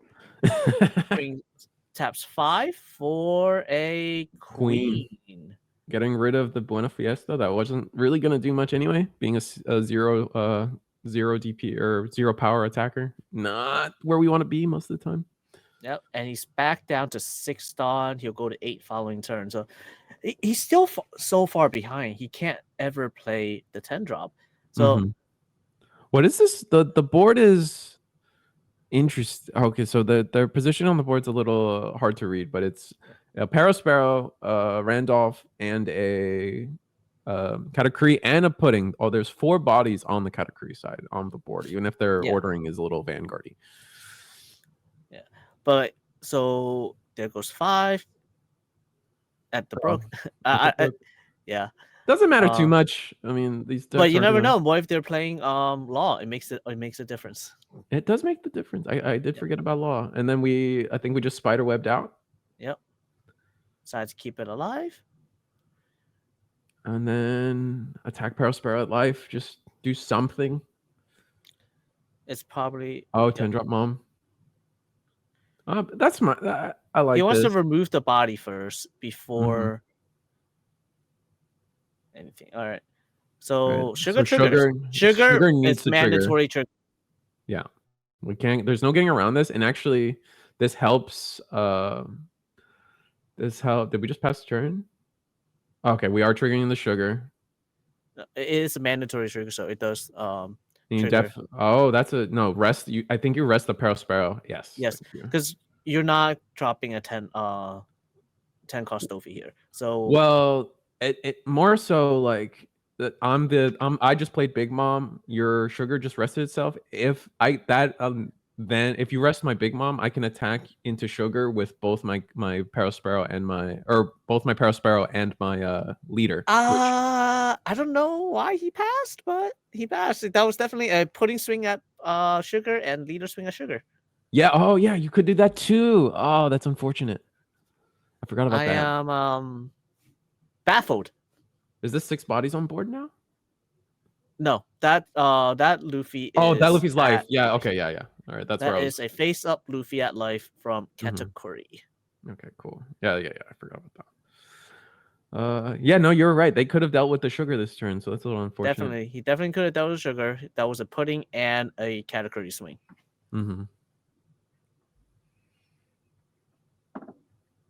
or at the very least gotten some cards out because there is a blocker on board. But yeah, but the blocker will stop one hit. It will not stop the second hit. And in order to save the pudding, you need to drop a 2K and 1K.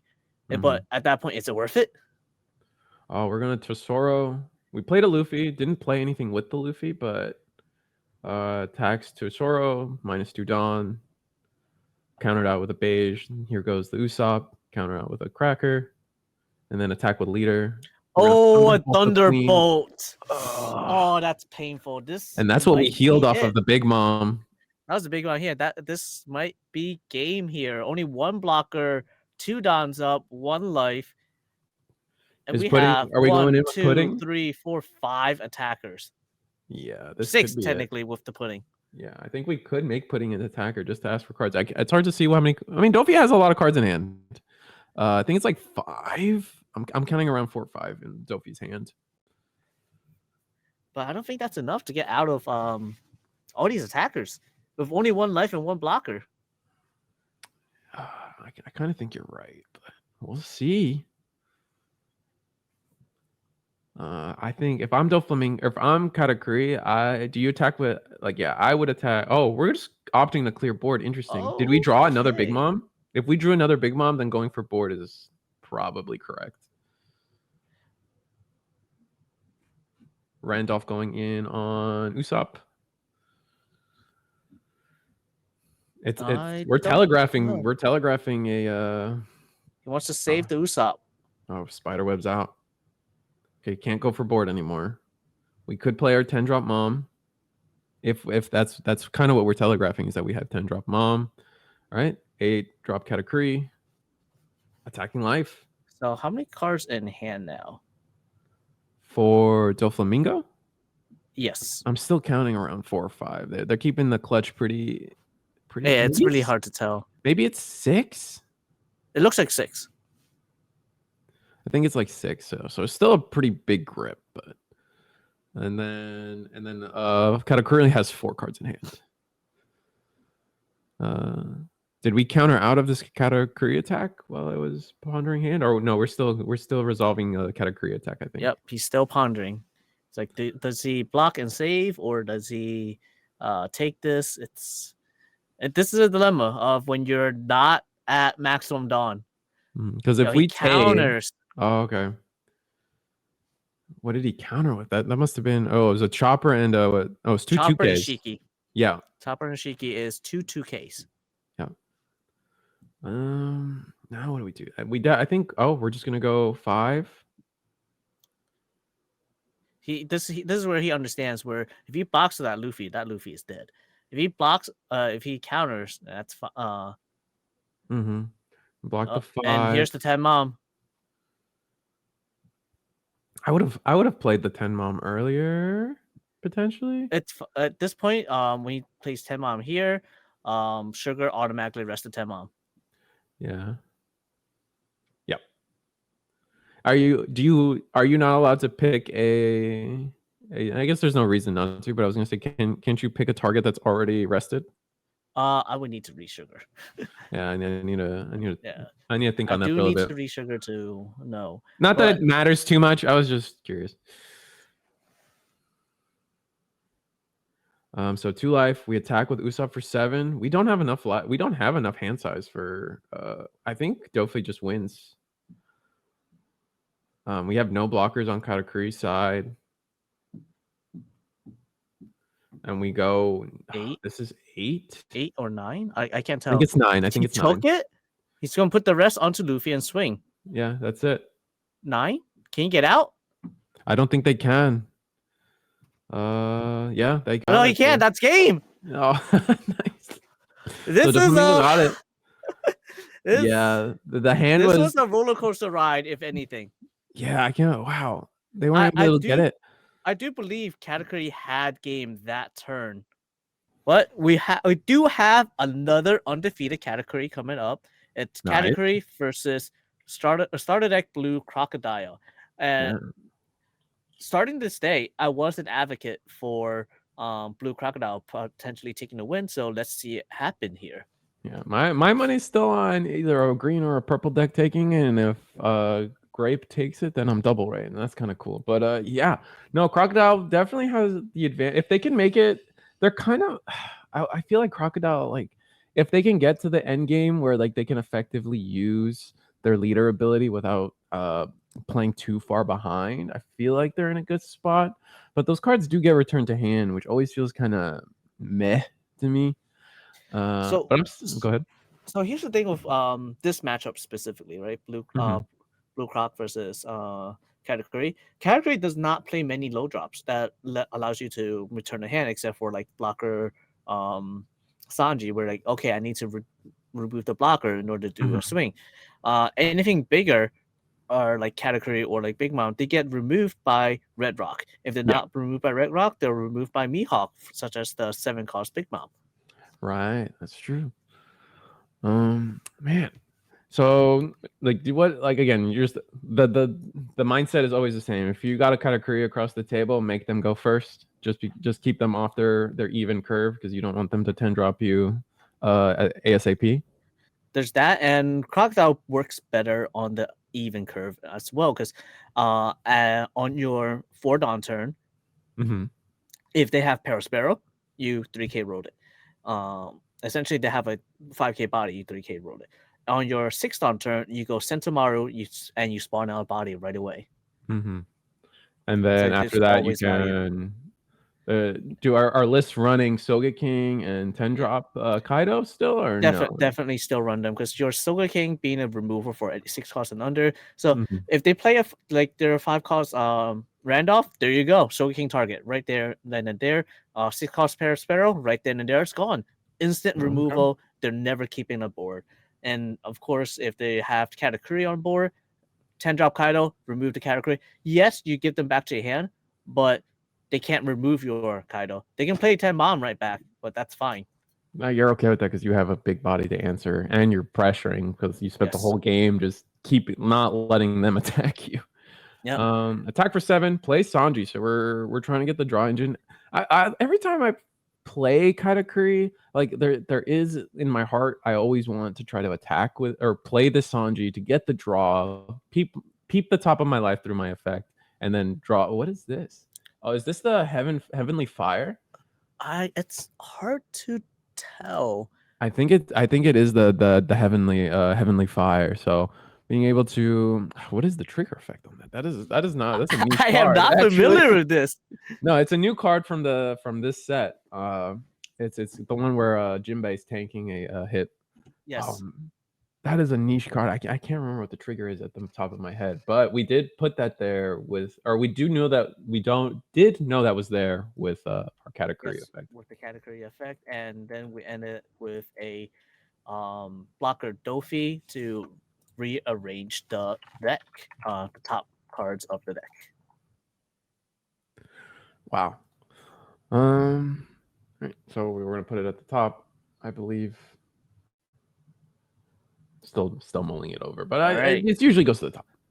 So Heavenly Fire trigger, you may add 1 card from the top or bottom of your life to your hand, then add 1 card from the top, then add up to 1 card from your hand to the top of your life. Huh? Interesting.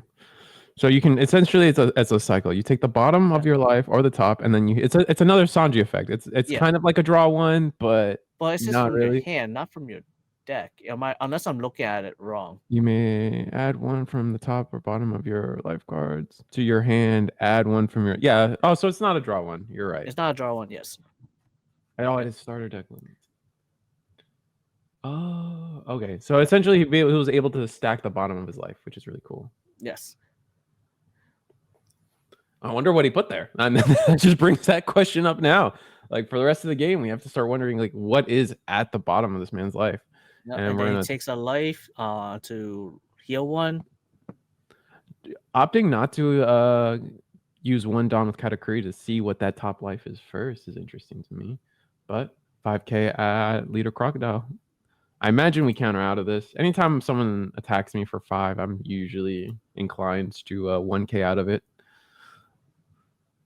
But here's the thing, though. It's not that he didn't. He knew what it is. He placed it there. The Heavenly Fire places it there. No, At the top. you can put it at the bottom, right? No, top only. Oh, okay, top only. Then I'm just wrong. That's fine. He knew what was at the top. Yeah, you're right. So we just put it at the top and took it. Yep. All right. So then we're just gonna pass. We use 3 Dawn to play Espira. All right, Crocodile's turn. We're on our 6 Dawn turn. This is the 6 Dawn turn. We do have the Sanji target, so let's see what he does. Imagine we attack into the Sanji. At least I would assume so. At least attack with Doflamingo. Hopefully get it off the board. No, just opting to keep our blocker standing. Yes, and we get a Sentomaru. There's the Sentomaru play. Right on 6, like you said. Right on 6. Yep. Do you grab the blocker or do you grab vanilla here? If it was I think it's vanilla. You want aggression. Vanilla has the most aggression here. You can't, so you can constantly remove bodies. You can go at life, anything possible. Now that Sentomaru's in play, you're forcing your opponent to answer it. You either answer the Sentomaru or I'm gonna constantly get value. Absolutely. And then on top of that, like, what are Katakuri's real answers? Like, sure, you could maybe 8-drop it away. You could Yamato if we're on curve for Yamato. I don't think we are. No, we're not. I believe he's going to 7. So the only way to remove it right now, right this moment, is Thunderbolt. So very unlikely he's going to Thunderbolt. But if he does, that's a life. He's losing a life. Essentially 2 cards. And then we friendly cut the top of the deck. Kind of funny way to do it, but we did it. Katakuri's turn. We're on. I think 7. We're gonna. Yeah, we're gonna be 7. So 7 Dawn. He has Espira. He has Katakuri, and it's starting with a 5K swing. It might be a 7-bomb play now. Oh, maybe. One thing to note is the Heavenly Fire was an answer. Had they just saved the trigger in hand, the Heavenly Fire was an answer for the Sentomaru itself. So potentially that's why they were running the Heavenly Fire in the first place. It was to have more answers to these Sentomarus and stuff. That is also very true. Essentially, it's Thunderbolt at the top gets rid of the Sentomaru. Lucky. Yep. Us, I think. Or no, we played we played it ourselves. He played it. He played this Trash to Randolph. Yeah. Yep. He says, you know what? You can't keep on getting value out of this. Got to get rid of it. He has to do it. He has less life now. So that cracker will be doing 2 hits unless you remove it. Which is pretty easy for Crocodile. I mean, like, is this a scenario where you would argue to use Crocodile effect early? Never. Never? Not this early. Because if you use it early right now, as soon as those big bodies hit, you have no answers. Yeah, you run out of. That's what I was thinking. So for sure this Katakuri or this cracker is going in next turn for 2K unless you 3K Worlds. I guess if we have a 3K Worlds, Red Rock feels kind of bad. I imagine you're saving your Red Rock specifically for 8-drop and 10-drop. Yes, and then. I mean, one of the other outs right now is obviously setting up blockers. If you can set up blockers, that would not do multiple hits. And Katakuri is going to 9, I believe, this turn. Another cracker. Gotta pitch a card, though. And we're going to pitch an 8-drop Katakuri. Going to 9 Dawn next turn. So we're just either we're flooded on 8-drop Katakuris in hand, or we have plans to either Yamato, plans to I don't know. So it's gonna be a lot of Dawn, and I imagine both of these Katakuri or crackers are gonna go in for double attacks.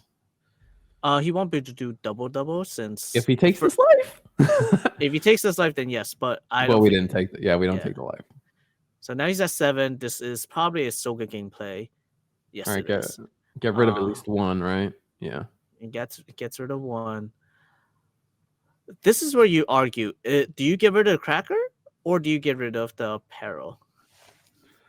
I think cracker's too scary, right? It's scary, but like after the first one goes at you, the second one either pump it up again, taking him off of his curve, or he has to pump extra Dawn just to make sure it gets through. Yeah, notably getting like milling 2 cards from losing to Mihawks to the secondary effect of Soga King.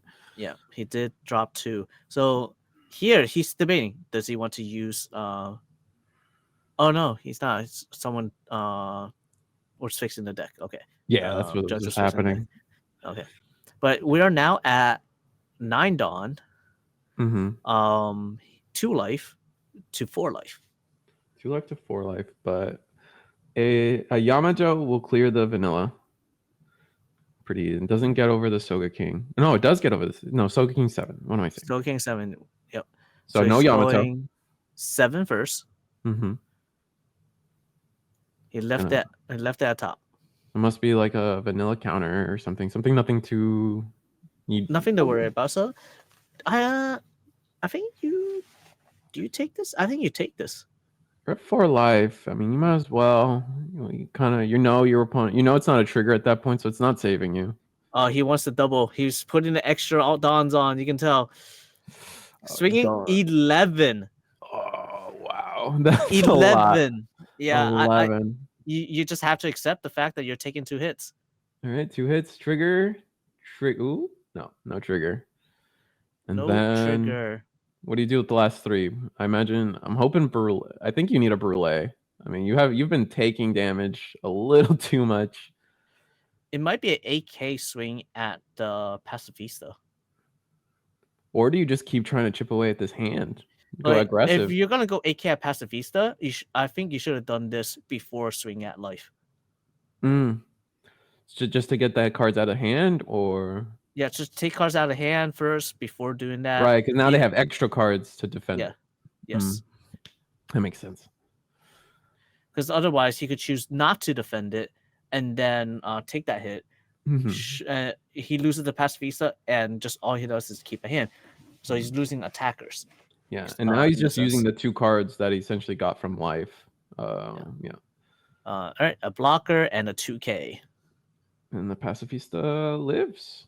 Pacifista lives. We're going to 10 Dawn now. Yeah, this will be 10 Dawn for Crocodile. So Kaido could clean up this board real nicely if we have it. It'd be extremely nice to Kaido right here. If I have Kaido, I snap drop that. That's the thing, though. I feel like that's maybe that's an argument for Perospero going into life, right? Because if your opponent, like I want to say, if they took the life from the Cracker attack, 10 drop Kaido is very scary. Yes. Right, because you're stopping you from attacking 16K Katakuri if you have no blockers on board. All right, swing 6. I don't know where he's swinging at. Oh, swing at life. Yeah, seems to make sense. I mean, we have 3 attacks. There's a real world where Crocodile just wins this turn. We counter out 2K Sanji. I think it's swing. I think we're 10 dropping. It looks like a 10 drop. I agree. Yep. 10 drop, and then we counter out of that one. Yep. There's the 10 drop. Remove both bodies. We should expect the Big Bomb come back down as well. Now, how many cards in his hand? I can't tell. It looks like 4. In Crocodiles, it looks like about 4. No. In Katakuri, there's 4. Gain 2. He's 6. Yeah, he has a kind of a grip now because he got both those cards returned to hand. Yep, 6 cards in hand. One is Perospero, as we all know, and Cracker, and another Perospero. Yeah, but the thing is, this is lethal range for Crocodile, even if he recovers one, right? I think you're right, and I think a 10 drop Mom is like he needs a beige. When he knows what's at the bottom of this life here. He knows what this last life is. Does he? Yes, because he healed the top. No, I keep forgetting. He never rearranged his own life. He never rearranged this. I keep thinking the Heavenly Fire put the cut that's to the bottom, but I just he took the bottom card. That's why I'm confused. His hand did finesse that area. So it's a 10K swing at the Pacifista. So it's probably a double blocker play. I can imagine. That's probably the best. Yeah, looks like it's exactly that. Double Brule. Oh no, no, only one Brulee. Only one Brulee. So at this Okay. point, your leader can. This is where I would say removing it with the leader effect is value. Oh, absolutely. I mean, you could just if Or you're you don't really have to either. Oh, yeah, he has a 3K 3K world. world. Yeah, you can 3K worlds, then crocodile effect to bounce the Paraspero to hand. He doesn't have to do that yet. Because just in case. Fair enough. So I do believe there is 5 cards in hand. Yeah, 5 cards in hand. Because he has 6, draw 1, 7, play 2, 5. Yep, 5 cards in hand. So I would say 8, 9, 12 is probably the best way to do it. Yeah, probably. And see, they didn't know what their last life was. Interesting. This is just gonna eat the Kaido swing though. Oh man, never mind. Crocodile effect, attack, and that's game. Yep, and that is game. Crocodile takes the win. Yeah, wow. Crocodile's still in the run for potential first place. Katakuri losing every match so far. Yeah, every match on stream, Katakuri has lost the game. That's too funny. All right. Oh man, that was a nail, but I still think it came down to that one turn where they attacked 8 at the Pacifista. I feel like if they went for life, there's a world where the crocodile actually takes that life. Potentially, yeah. Potentially, right? Because they spent 2 cards protecting the. Oh man, I don't know. There's just or he goes to a double. But what was definitely needed was the fact that the swing at the Pacifista should have been before the swing at life to reduce number of cards in hand as well. I see what you're saying. Yeah, no, because if you reduce the number of cards in hand, instead of swinging 11K, you can swing less. Yeah, and still get like value. Could have played the blocker earlier. You get a lot more value out of it. Yes, and then after that, maybe you can play another body. Like it is really good situation for them. Would have been it's that little we've talked about it before. It's those little nitpicks that like really kind of optimize your gameplay and get you a win where like in this scenario we lost, right? Yes. But we are gonna have the players set up for an interview. But yeah, Crocodile. Crocodile, a lot of blue. Crocodile a lot of blue's taking over. 7-0 Crocodile. He needs one more today.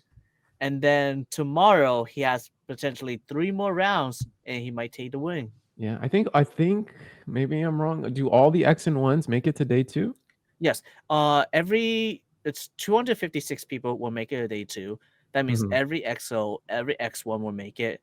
I'm not sure how many X2s there will be. I do believe there's enough. From what I understood, I think X2 is like you have the potential to bubble out at X2. Maybe I'm wrong, but those were the words I was hearing. Yeah, that's something we have to look up. But the 3K roll in there in the end says, I don't need to go.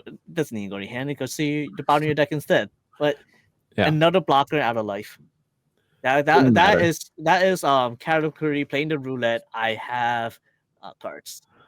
Yeah. All right. So we're gonna ship it off to Eggman for the shipping off to Eggman and in his interview with our winner Crocodile. All right.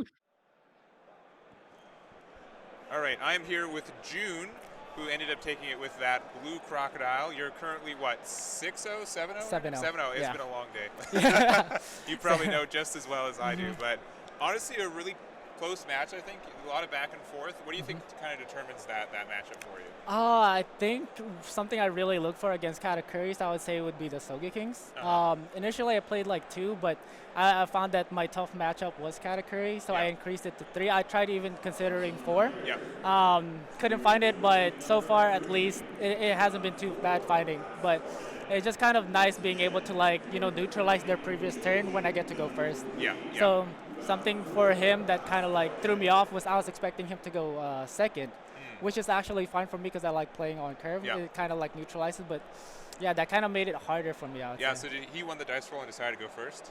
That's really interesting. That's really, and he played also the Heavenly Fire, which is cool. And the fact that it could like maybe potentially get rid of your 3-drop send tomorrow, or like I don't know. You talked with him. What did he actually stack in there? I mean, I just kind of like I wasn't too familiar with the cards, so that one when he triggered it, it really like kind of like what? Like I was like, oh, what does it do? I was like, yeah. You don't want to be like 7 hours into a tournament and find a new card exists. Yeah, right? So I was like, can I read that? Like after the match, I asked like if I could read it, but yeah, and I will say Kyle is super nice. I obviously just met him too, but yeah, he's really good match I think between the two of you, and obviously Katakuri's been I think the most popular deck here today. How many of them have you played personally?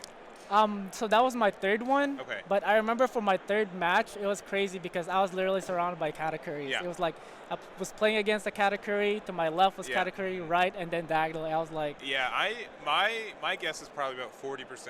That's the number I've been jumping with for the day.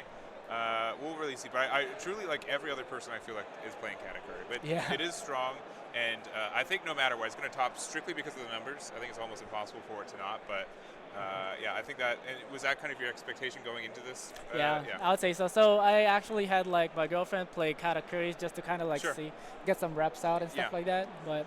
So at least I felt a little bit more comfortable. I still don't like seeing it, but at least I'm a little bit more comfortable going against that. What would you say is your best matchup with Crocodile? What's the reason you chose the deck? So actually I chose to pick up Croc because I don't like Whitebeard. Okay, fair. So fair. I was a little bit sad that I wasn't seeing a lot of white, well, because of the bans. Yeah, of course. Yeah, you lost the matchup you wanted to see, right? Yeah. But I'm pretty new to card games, so I'm still kind of like finding my style. Sure. I just find like this kind of deck is something that I actually really enjoy. Yeah. Yeah. So no, it lets you kind of you always have a decision to do that -4, right? So always, sometimes you do it early, like probably rarely, but like the fact that it's something you can press with and everything else, it's I do like the deck. I do think there's a lot of ways to play it creatively and build it creatively as well. Yeah, so for sure. Any additional spice you want to give away of the deck? You think it's kind of generic, or? I'd say I decided to put on a little boa blockers. Okay. Because something I kind of like again. Same thing with Law, definitely a hard matchup. Yeah. I would say even probably tougher than Katakuri. Sure. Because of the aggressive. But basically, I put that in because I've had games where I couldn't find my send tomorrow, and at least adding like maybe those 2 cards would at least like put one, give me a blocker, and then I can swing and then see if I can get like the top cards, just at least more cards in my hand, and then I did add in Peronas just because like. It's weird not having anything on turn 1. Yeah. And at least I can find out if I need to bottom the top. Yeah, and sometimes just to have a body to like trade with a Bonnie that they wanted to play earlier, so it's fair. So I think that's fine too. So cool. Well, I think that's going to be it for this round. We've got one more round tonight, so I know it's always the hardest, but then I think you are guaranteed day 2. So I hope you didn't have any plans tomorrow. Yeah, I don't. Yeah, good. So we have that. We have one more round. We're not going to be done for the weekend in any stretch of it either. So we're going to take our break. Round number 8, our finals for today will happen. We'll have 2 or 3 rounds of Swiss tomorrow as well. But we're going to take a break, and we'll see you guys for our final round. Be right back. But they are ready. We're setting up for this play. We have Blue Croc versus Law. Ooh, I think that's the one matchup every time we have one of those interviews with Eggman. I feel like everyone's, I'm afraid of Law. I'm afraid of Law. I don't want to go into Law. Law's still good. Law's still here. So, all right. So we'll see how it goes from that. Yeah. The question is, which version of Law is this? Is this Whitebeard Law? Is this Wano Law? Is this Supernova Law? Only one way to find out. My favorite Law was definitely the one we had on stream where they basically just replaced the Namis and the Dodons with just more Supernova stuff and just made the Super Bonnie as consistent as possible. Yeah. So make sure there's no Bonnie whiffs. But never know. But even then, you have so much less searchers that you might not even keep a hand at that point. So you have to play as aggressive as possible. Yeah. So there's a world where you don't find Bonnies, right? Yeah, if you don't have the Bonnies, this could be trouble. Mm-hmm. All right,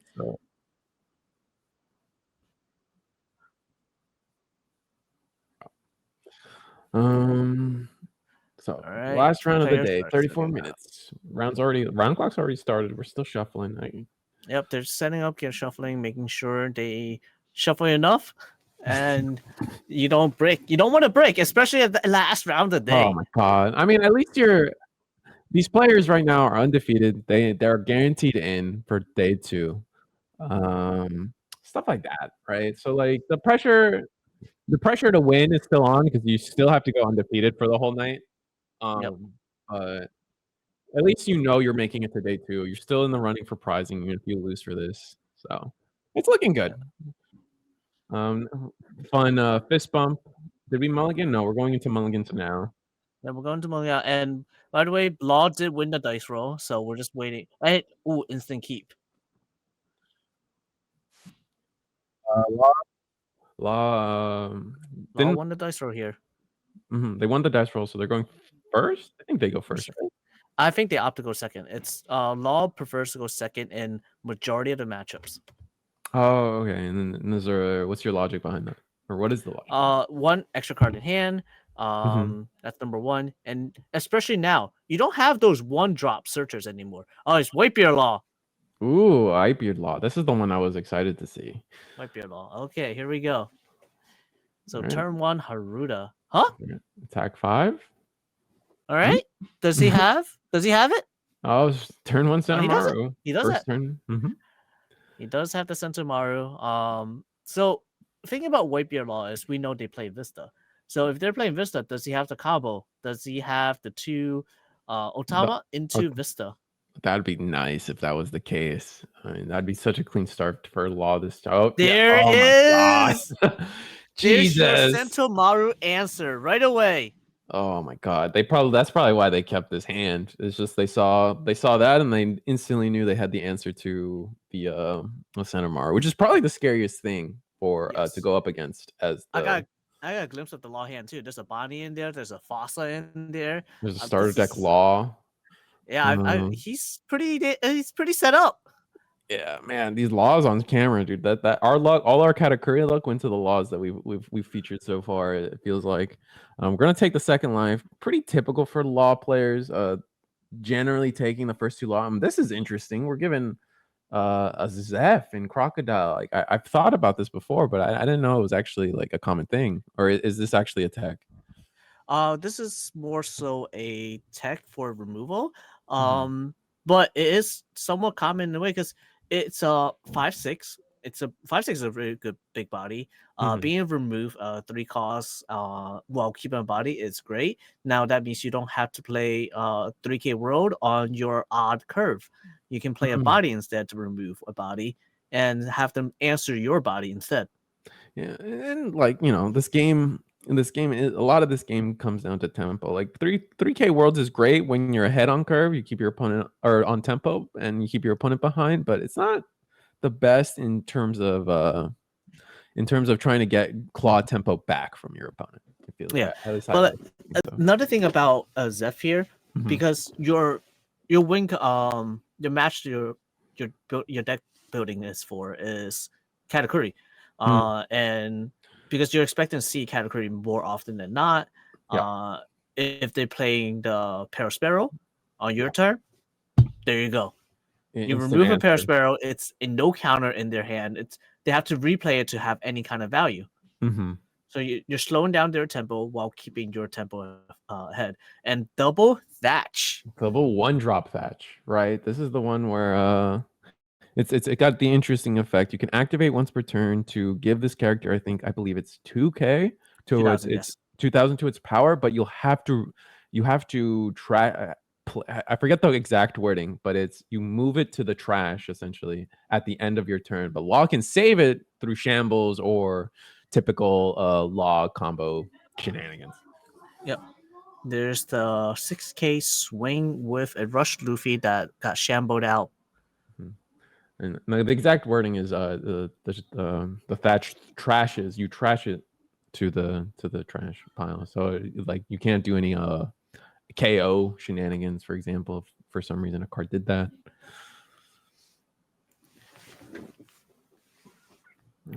Let's see. We have no blockers on the other side, so that Luffy is susceptible to swings to remove it. Yeah, that's true. So is that what you you think should be done? Just try to go for as much board as possible with the Zeph and with your attack here. Do believe so, because your win condition, like Law is really good at controlling board or controlling your hand, especially you can cycle your cards back and forth again and again and again. But if you're able to remove this is huge if you're able to do so. So there's the Haruda that was bounced the hand earlier. So it goes another 6k. So he keeps how many dons? He used 1, 2. Yeah, I think he's at 6 available. left. Yep. 6 dons available. And there is the 3k row leaving 2 up. Nice. And then we passed it. Getting rid of the huge threat, right? Like, I mean, we leave all these bodies on board, but notably they're all red. So you're going to have to be able to shambles into a green card. And I believe the only green card in hand is the restand law. And that feels pretty bad with a board full of non-supernova cards. But he does have another Bonnie, so he can find another. Very true. So 5k swing, he counters with a Sogeking, from what I can tell. Yeah. Goes Bonnie's effect. There's the blocker law. Oh, we found it. And then we'll easily be able to shambles into it. Instantly take it without a question. Care in the world, even. Yep. Or what do we get? Do we activate Thatch?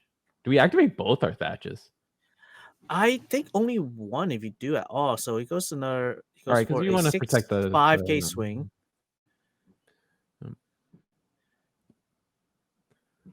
It looks like we're actually going to think about. I imagine we're going to bounce, or we're going to return our Vista for the starter deck law. Or for the law, I should say. Waiting for this attack to resolve. I think it's just a 5k attack, right? Because this just is a 5k attack. Yeah, this is a 3k power card. And there's the Twister, the bottom deck, the Bonnie. Nice. Bottom deck's a 1 cost card, and there goes Bonnie, making sure. You know what? We can't have you use that Bonnie again and again and again. We need to get rid of it. And we know one's already in what's used for counter, right? So one got used for counter. One got only bottom 2 deck. left. We've dealt with half of them, and we're gonna play an Ezo to replace the body on board. But now this board is full of red, and we have the starter. We have the set 1 law. We're fine with a full board of red. All right. We have an Ezo'd. Searches out a Haruda. Yeah.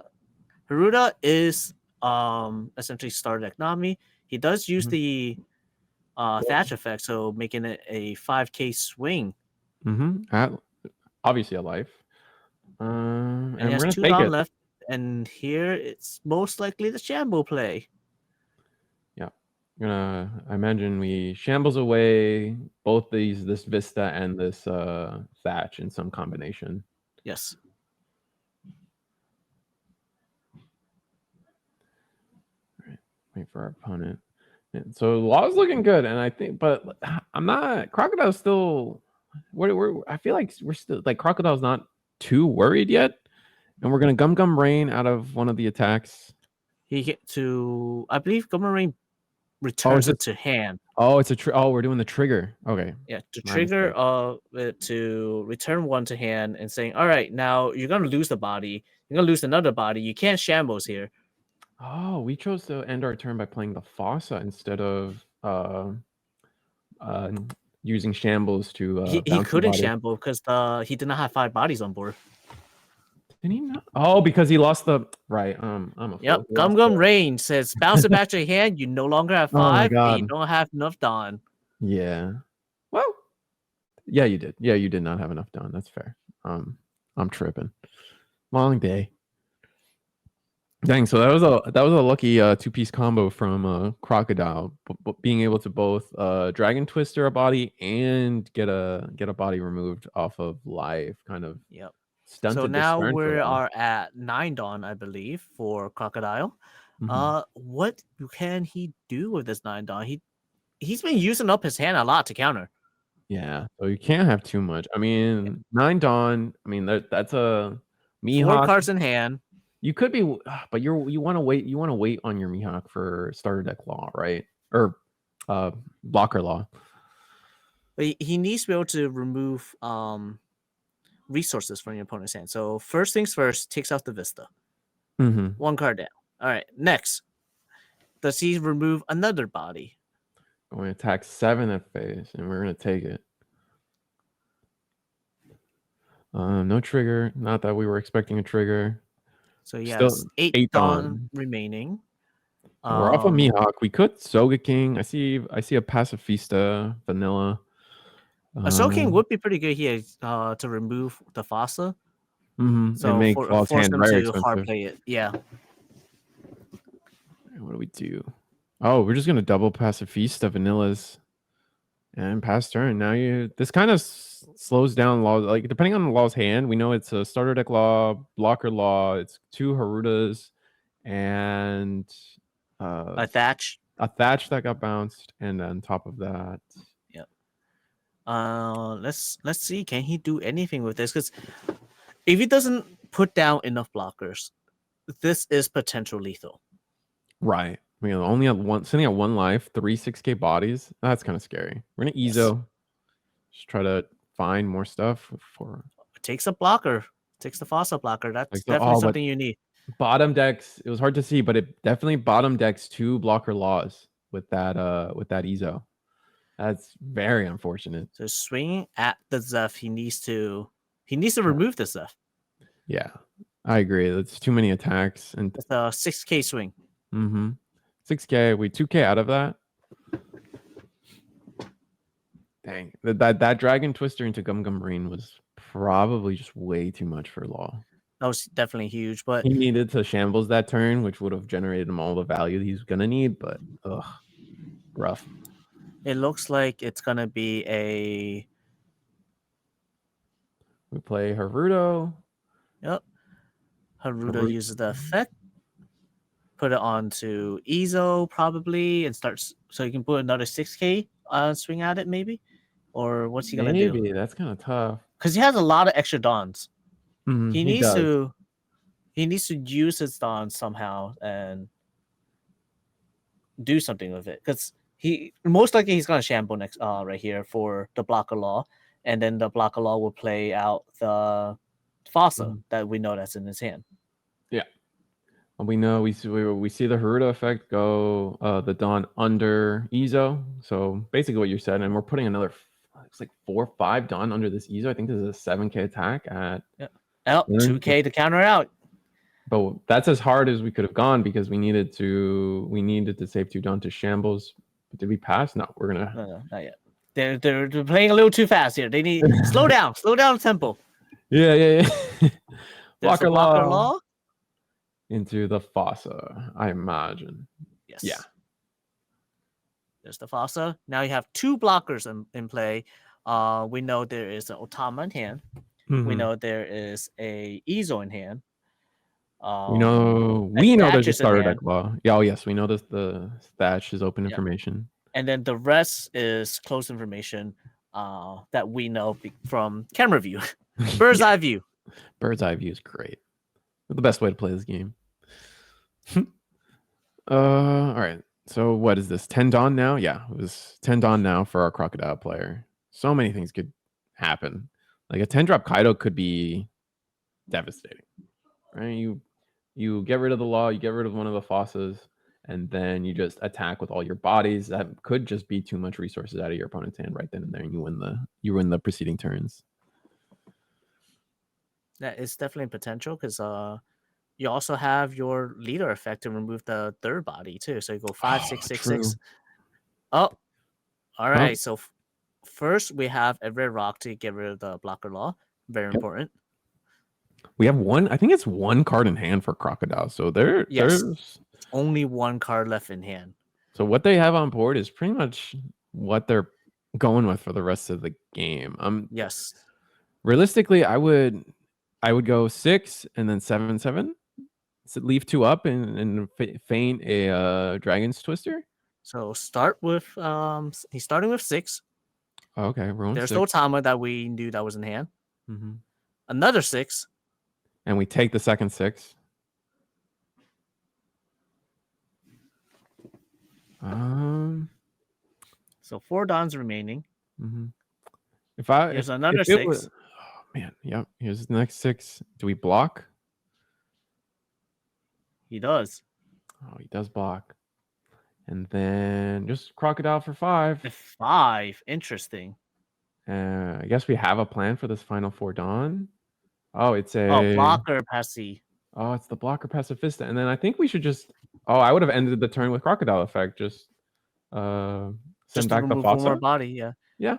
Keep Law's field low or small, so they have to rebuild it, spend more Dawn to rebuild it. Yeah, I would probably remove the Haruda over the Fossa, because then that way that Haruda does hit a bigger number when attacking. Because here now he just swings 5, guarantees to take it. Right. No, you're right. My logic was purely on play cost value, and Haruda is better than Fossa. Yeah. Now he's playing 6K with the Makino effect and 1 Dawn.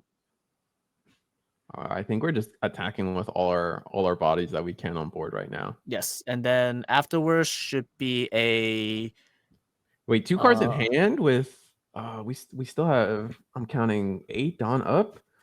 I think there's math that gets us here. There's 8 Dawn up. But because there is a blocker, the blocker will take the bigger hit, of course. Okay, so this is Haruda's 2, and then so this is 6 at life.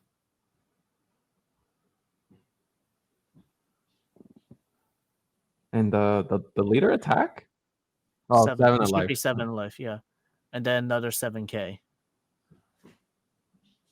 And it's a Doflamingo and a... Wait, I'm trying to use 1 for... It's a 2K attack. I'm trying to count how much... it's only 2K, not enough. It's 1K short. Yeah. Yep. So the Fossa wins. 1K short. So Law wins, just barely clawing it out. And I think it comes down to not using the leader effect, right? Yes, that was actually not using a leader effect. That was the difference right there. Right. If we had used Crocodile effect to bounce the Haruda, or even just the Fossa, I think either one is fine. And then your opponent you don't have enough to do anything. All right, we do have our players set up of Kid versus Grape Doffy, and our Kid player on Andres Rivera is our X1, and our undefeated is Michael. So Michael is on Doffy. That's interesting. How do you think this matchup goes? I think this is the first time we've posted this matchup. We featured this matchup this weekend, and I'm not sure how this can go. I mean, Kid can be pretty aggressive by going wide, but Doffy can also be pretty defensive by having some pretty big blockers, right? 7-drop Luffy, Queen, all are pretty big blockers. Yeah, because this matchup here, we've seen it before. Not over this weekend, but we've seen it before in previous events where Doffy took the win. Now let's see what happens this time. Maybe Kid will get the win this time instead. So we start off Bonnie on the Kid side. Nothing from Grape Doffy. We're gonna Bonnie effect right off the bat. What are we just saying? Yeah, he played the Bonnie. Like, all right, you don't have the sugar. You're not gonna play the sugar. And lo and behold, there was no sugar coming down. I mean, even then, like I feel like most Doflamingos are putting sugar to like 1 to 2 copies. I don't see. Maybe I'm wrong about this, but I don't see Doflamingos pushing. And we get the 7-drop Luffy blocker off of the search. Yeah, the first card was a Frankie, which is not a supernova, unable to select the Frankie as a target. So he had to switch over to the Luffy. Yeah, which is kind of what we want anyway. I mean, I imagine they wanted the Frankie just because they must have already had a Luffy in hand. But a second Luffy still... Oh, he went 5 at life and leaves the Bonnie in play. Oh, really? That's interesting. I guess you're okay with your opponent like setting you off curve. I mean, we did set 2 bodies up, so this Bonnie is almost surely going to be off the board next turn. But getting a second search off a Bonnie is kind of huge because now the Bonnie is essentially a +1. The first card would replace it, and now we're ahead on 1 card with this Bonnie, which is kind of, you want to keep your opponent off of doing that, but your opponent also took the life for no Dawn commitment, which is also good. Yeah, he changed. Exchange. You get 1 more card in your hand. You get more cards, but you're taking a life in exchange. It's not the worst but it's also not the best because now the Bonnie is going to keep on sticking. Chances are, like you said, it probably will be removed this turn. We're gonna take a. We can't Zoro. take. Yeah, we're gonna take the Zoro. Tried to take the Nami. This is an early warning for the players. Maybe they're still tired. Yeah. It's like what we're at 9 o'clock, 9:30, plus some jet lag for a lot of people. Who knows? And the time change. I feel like the time change has gotten to me. Time change has been pretty painful for some people because it's definitely different.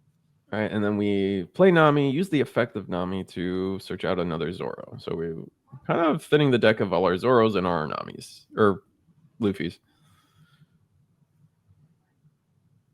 And gonna attack with Baccarat, our vanilla 5K 3-cost film cord. Questions where he's going in with it. Seemed life. My guess is life, and we counter out. Yeah. If he's countering, then it's most likely life. Yep. Mm-hmm. So he's going for the aggressive play. He just wants to dwindle down a life, making sure dropping him down as low as possible, reducing cards in hand instead of going for the board. Yeah, is there something of value? Because so essentially paying the 1 for Bonnie every turn kind of in a sense is keeping Kid off curve, but I still feel like that's not like I feel like it's not worth, right? Like, okay, now I'm only playing or I'm going into my 7 Dawn turn and I'm gonna use 1 for Bonnie, so it's really a 6 Dawn turn. I still think that's in Kid's favor to just be filling up their hand every turn. And we're gonna play a Buena Fiesta. All 3 attacks did go into life, and eventually Kid did take countered 1. 2 and took 1, leave himself with 5 Dawn remaining. Take a Nami there. So chances are it's broken into a Nami. Yep. Broke. Nami effect. And we get a Shiki. Get a Shiki 2K counter. Right. Pretty wide board, but I mean they are just all 5Ks. Pretty easy to counter out this stuff. Pretty easy to fight for board too, especially since you're Kid and you always have the double attack available to you. I think this is the turn we drop Luffy. We don't Bonnie, which is probably what the Doffy player was banking on. Essentially, they were. Well, he's not dropping Luffy. He used the Nami effect, so he's down to 6. Okay. Interesting, but we know that Luffy's in hand too. Luffy's definitely in hand, as shown earlier. That was searched. Mm-hmm. All right, we did get a hit, thankfully. It would have been really unfortunate to have paid the Dawn for this Nami attack and not gotten a card. And we get the Brook. That's actually good, because if we have the card to play off of Brook, I think we're pretty happy off of that, since we didn't play the Luffy, which was our key card to go wide. Yes, he wants to take cards out of hand at this point. So he's seeing another 5K, add another 5K body, takes out the Brook. Using Bonnie effect, he has, I believe, 5 Dawn remaining. That looks like a Brook into a Nami play, if anything. That'd be pretty good with 3 life remaining. Or is there? Nah, there's no chance we're double attacking this turn at that point. Yeah, I think the Brook into Nami is the best play. We search with Bonnie's, giving it a 1 silver. We're gonna take a what's his name? Bartholomew, who is a supernova. So kind of synergizes with the deck really well. But we exchange it for an X-Drake instead. Oh, he went X-Drake, so remove another body. It's like we said, it's fine. We don't need to broke anything. We'll just X-Drake remove a body. We got 1 body earlier. We get another body. So we were able to clear up the board pretty nicely. So very effective Dawn usage too. So makes sense now. Still not attacking the Bonnie, just letting Kid just essentially draw more cards every turn. Yep. And so Nami takes a Chopper, so another 2K counter to hand. Yeah. So Doflamingo's hand's pretty defensive, pretty large. Baccarat will be counter out. Another 5K into Nami. We want more cards out of hand. If we're taking more cards out of hand, that's always value. You lose out their late game. You're also figuring out, okay, what's left in their hand. What are they using? If they're using 1Ks, are they using 2Ks? You start picking up on what's left in your opponent's hand, so you can go for better numbers when you go for the final swings. Yeah, that makes sense.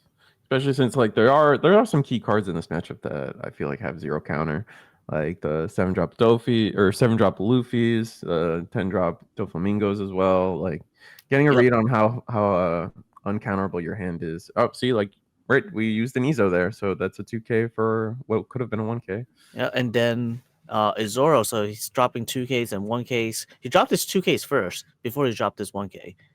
Yeah, wanted to prioritize keeping the Zoro, I imagine, for a 7-drop Luffy into Zoro play to have that available, but giving it up. Here we have a Luffy play, but without a second play, so there's no follow-up card to play afterwards.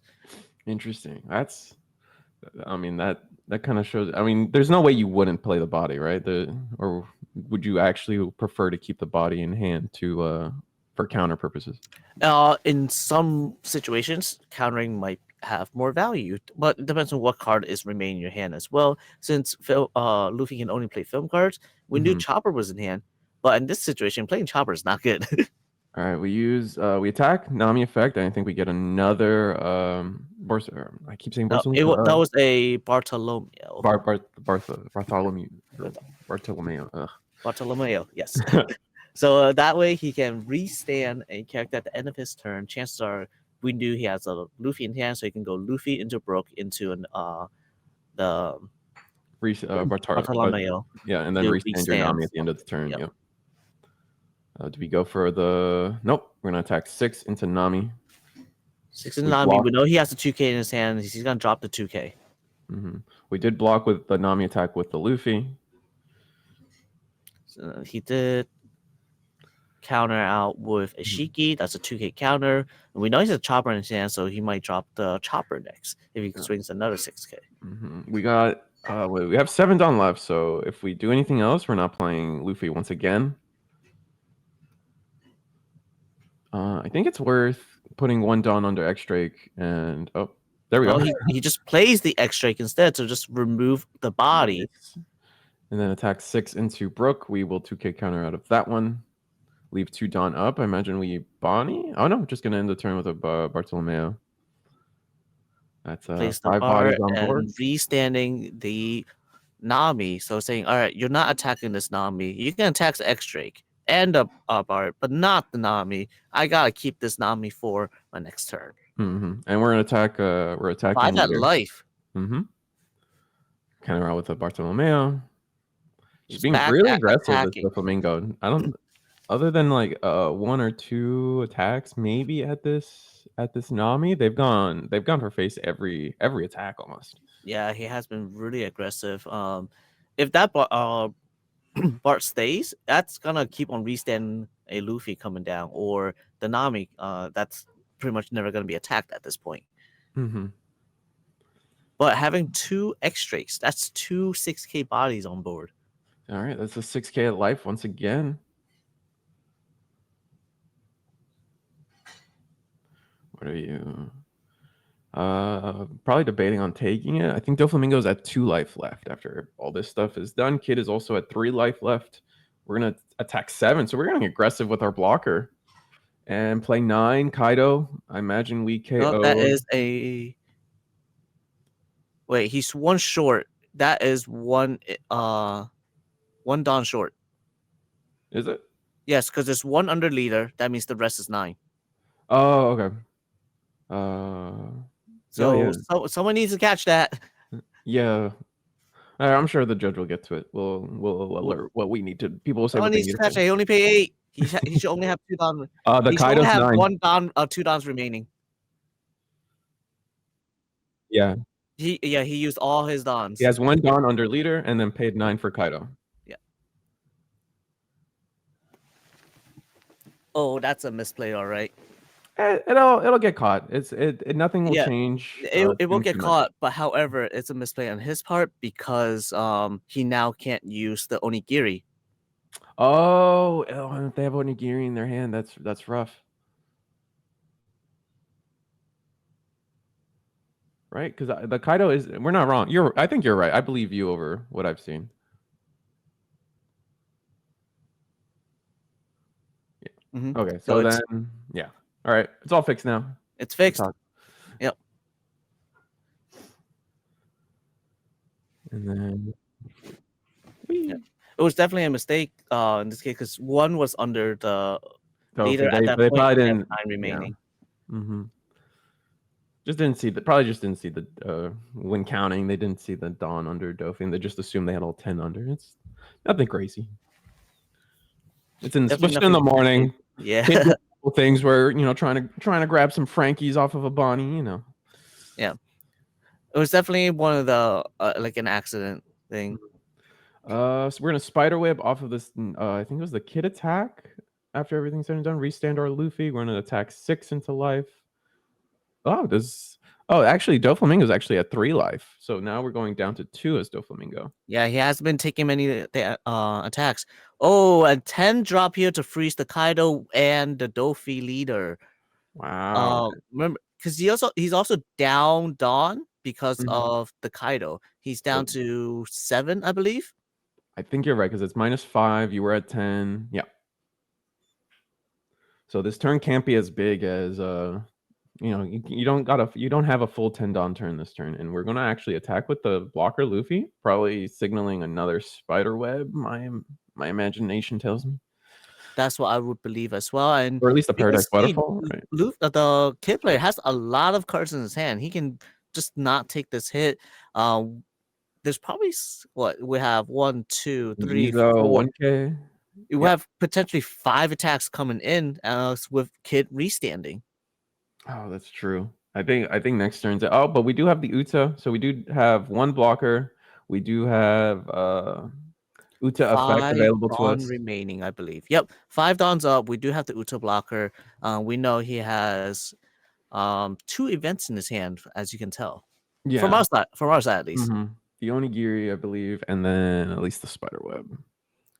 So we start with the X-Drake attack. At this point, I think you just block with the Uta and rest the Nami. You have to. Yeah, I think you have to. I believe you're right. Is there a world where do we have another 10-drop Doffy and we just freeze the board one more time? Oh wait, maybe you don't. From what I can tell, there is a Gibson in his hand. You just use the Gibson to rest the Nami and keep the Uta. That works too, but that means we might not have spiderweb. That's what we're about to find out. It doesn't look like there's spiderweb. There is Onigiri, Gibson. I don't know what the 3rd card is. Yeah, I haven't been able to peep the 3rd card as well. I believe it's a character of some kind. Oh, we take the life. We take the 6. Yeah, so that's interesting. Now we're free to attack this Nami. Very interesting 6K take. All right, attack the Nami. Nami's going in for sure. We're gonna have 2 attack from Kid and 1 attack from Doffy afterwards. I believe 11, 11, 11 might be the best number. Yeah, and we could. I mean, the Bartholomew and the Bonnie could go in too potentially. But if you have a 10-drop Doffy, I think it's your safest play is actually to just attack with Kid once. Drop the Doffy. Bartholomew will restand Bartolomeo will restand your Nami, and then next turn you can go 12-12 with your Bard. If you do have another Doffy, it's actually not the worst. Stopping 3 characters from doing anything. Especially this Kaido. The more you can not let this Kaido attack is huge. Or you just go for game this turn. And we're going in with the 10 Doflamingo. Just no Dawn commitment. No Dawn commitment. Going at 10. I think you just counter out right now. You have to. If you go to 0. You don't have to counter now because next turn, your next one, you're gonna be blocking with the Uta unless he goes 10 drop right after. Oh, I see. All right, we potentially have a trigger.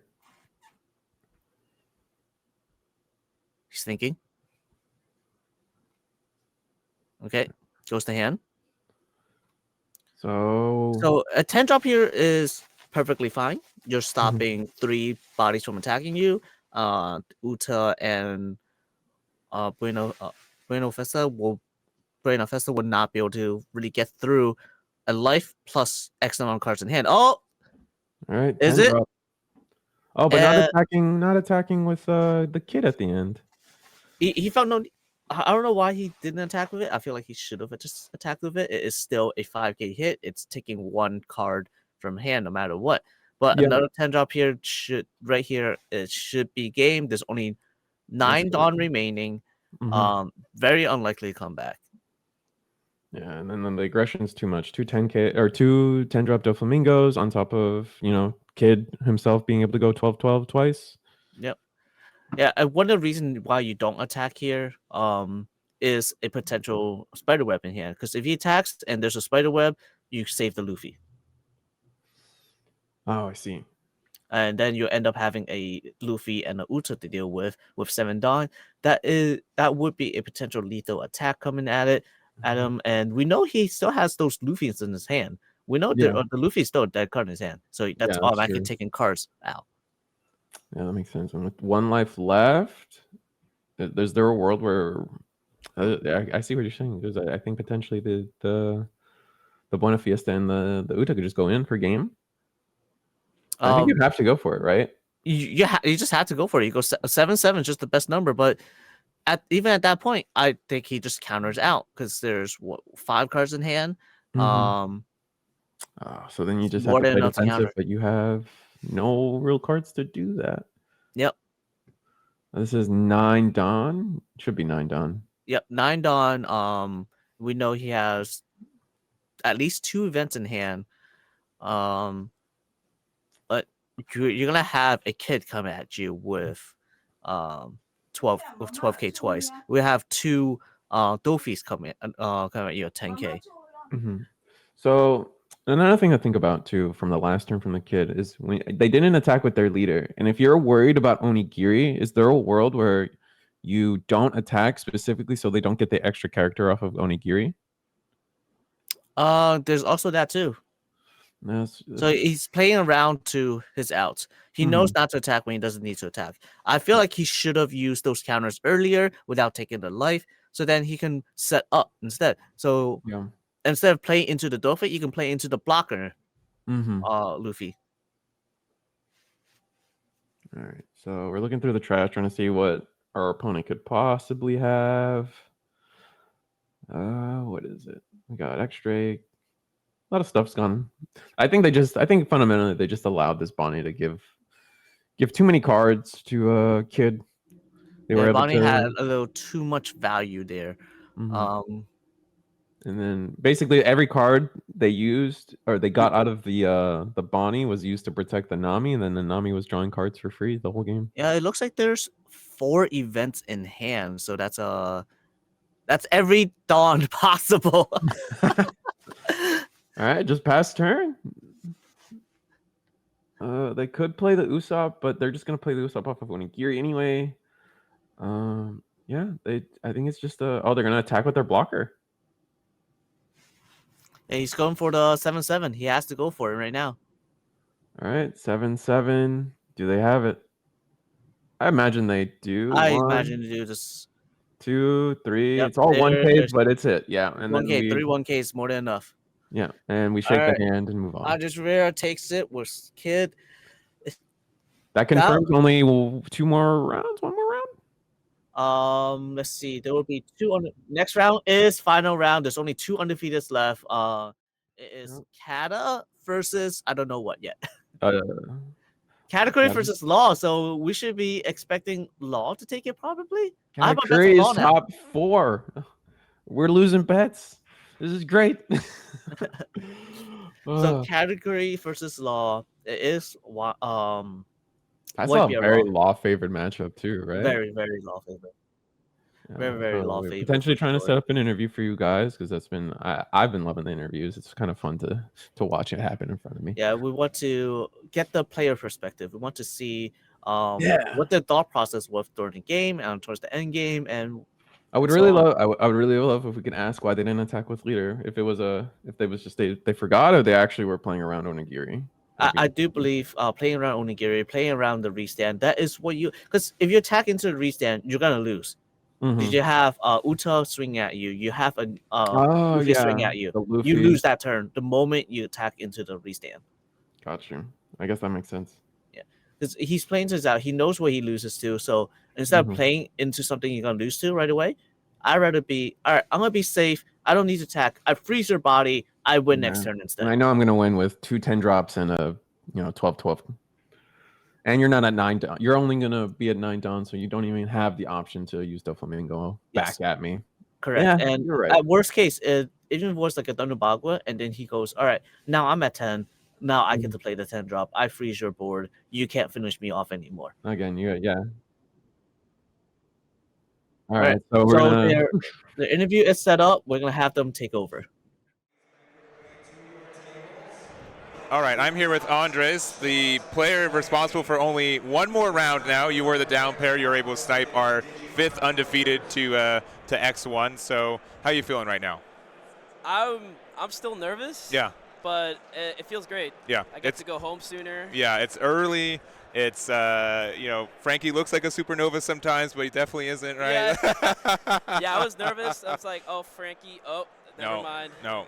I definitely needed that breakfast. Yeah, and it's really weird. We don't often get like these, split rounds and stuff. And normally if it is, it's top cut and you get like that buffer. At least you get 3 games instead of 1, right? So hitting best of 1 like out of the gate is really tough. And I think both of you guys had to kind of adjust to that, like with the Kaido play as well with the extra Dawn and stuff. But honestly, it seemed like a really close match. What's your thought going into that matchup?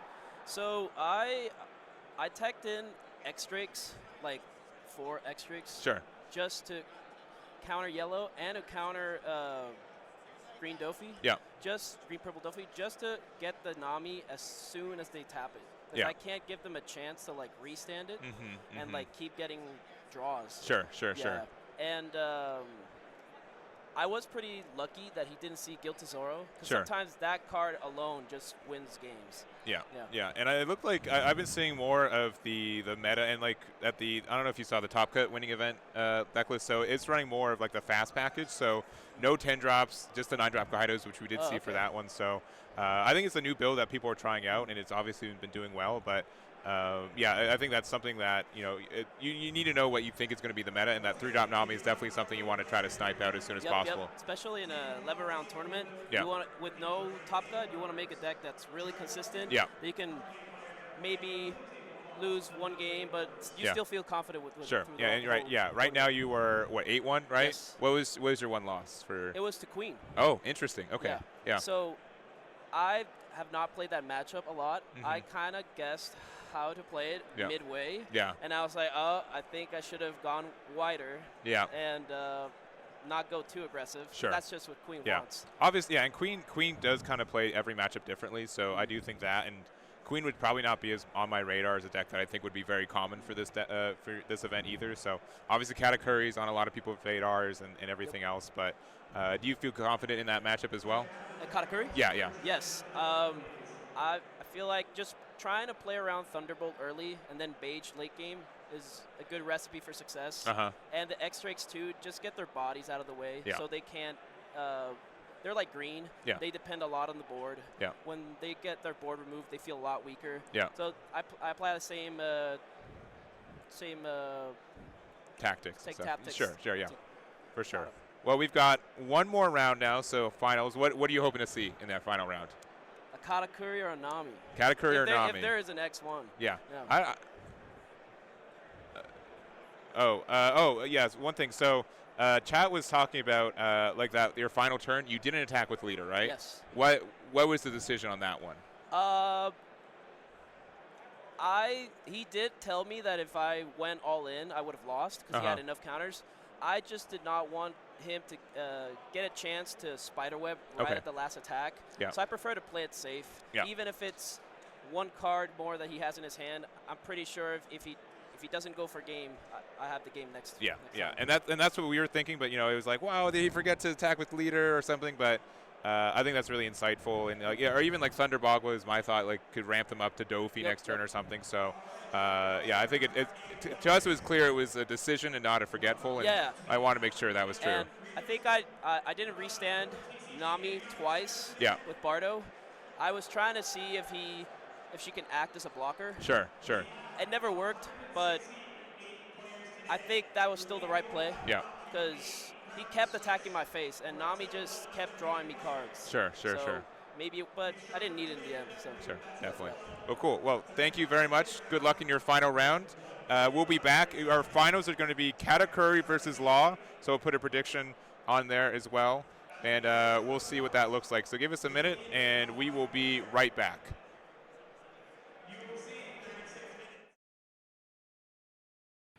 Welcome back, everyone, to our Pasadena Regional, the biggest NA event of ever, which is really cool. But this will be our finals. We got Law versus Katakuri. So all the Katakuri haters thinking that it wasn't going to top, it topped. It's getting at least top 4, I guess, depending on pair downs and the little statistic numbers that break ties. What do you think, Human? Well, we do have Katakuri against Law. Statistically, it's really unlikely for Katakuri to take the win. However, it's still very possible with how life triggers work. Life triggers will be the key for Katakuri to taking this win. But Law is on the Whitebeard package, meaning they're gonna have to slow down compared to before, where you're unable to have as many rush Zoros. You're not searching as much. Your hand does get dwindled down. So Law still needs to see those bodies. Law still needs to see those blockers. As long as you see blockers and body, Law can take the win. But if you don't see them, Katakuri can definitely manage to squeeze it and take it out on top, make it into late game, and get those big bodies on board. I feel like you don't make it 10 rounds undefeated as Katakuri without seeing another Law or 2, right? Law is still, like, I think even in the beginning of the week there was whispers that Law was still around, was still going to be relevant. And right, so I imagine I would not be surprised if there's a few techs or two. We saw a Katakuri player earlier playing Heavenly Fire. Amande's always been a good card against Law, and additionally, like if they're playing there's the blocker that on KO will send a 3 cost or less to the life. I can't remember his name, but it's one of the Charlotte's fathers. Yes. But it's in the finals, which is exciting. Well, here's the thing, though, right? In this matchup here, and on stream, every single Katakuri has lost on stream. That's true. And this is the last Katakuri match. Oh no! So you're saying we're breaking the curse, right? Will the curse break, or will it continue? I think it's break. I got channel points on it breaking, so I believe. I could not risk my channel points here. I did not trust, so there's no channel points for me. A Thunderbolt at the wrong time, like I guess it does. Like, there is the casino element. A Thunderbolt at the wrong time, KOing a blocker Law will probably be almost game deciding, depending. There's a lot of things that can go one way or the other. And looks like Law won the dice roll, having Katakuri go first. Oh, that is key. Not being able to big mom like on time is probably devastating, if anything. And we're going to start the turn with an Ezo. Start with Ezo. We see a unblockable Luffy going to the bottom of the deck for sure. Takes the Fossa. Fossa is one of the win con. It is a blocker. Oh, and then we're going to play the 1-drop Thatch. So if Katakuri actually has a Mande in response right here, it could be money. Oh, we're just going to attack. We're going to attack 9 at life. Look at our top life. Put it to the bottom. Yeah. Amande, sometimes Amande is also a trap, because as you're using Amande, you're using cards from your hand. You're losing resources. In exchange, you're only removing one body. But is that one body even worth your resource that you're constantly losing? So it's always going to be a 1-for-1 at minimum. Against Law, I feel like it kind of is. No, you don't think so? Like keeping them off of 5 bodies is such a key part of the matchup, I feel. Or maybe not part of it. Yes, it's key, but at the same time, it's also awkward because you're losing so much in exchange. Oh, and we get a Cracker? No, that's a Shirahoshi. Oh, Shirahoshi, yep. Shirahoshi out of life. So that Shirahoshi most likely is gonna go at the Makino. Oh, that's funny. And then we'll be able to KO 2 bodies essentially, because there's no way the Katakuri doesn't attack into the Thatch is going to answer itself. No, because Thatch is a 2k minimum base. It looked like he just pumped it up with so and attack. He did not use the effect. Understood. All right, so we play some blockers. So Shirihoshi can't attack for free. No. All right. Looks like Shirihoshi's going into. It's blocking just to block because there's no reason not to block. Interesting. In this case, do you actually pump the Shirihoshi to 2K before attacking, so that way it goes over the Fossa as well? I feel like I want to say, and we're gonna block with the Fossa. I want to say that we have plans for this Dawn. It's probably a Randolph, yep, as I say it, and that's why we couldn't. But at that point, it almost feels like we shouldn't have attacked with Shirihoshi at all, because now it's just a free body off the board that could have been, we could have healed it off of with a Katakuri late game. Something about Katakuri, I feel like, is a lot of people opt to offensively use their 8-drop secret rare and to heal their opponent, and that one life ends up biting them in the late game, where they could have healed themselves one card instead, and it could have been a Randolph 1K or a Shirihoshi here or another Brule. And TLDR, you have Shirihoshi on board. You could very easily heal it with Katakuri and give yourself a little extra advantage. Yes, but we do have here a 5K at lead and then another 5K at leader. What's next? Let's see. We have 6 Dawns. 6 Dawns remaining. All you need is one more body to start shambling. Does he have the blocker law? He does. It looks like he's using Thatch's effect for a boost.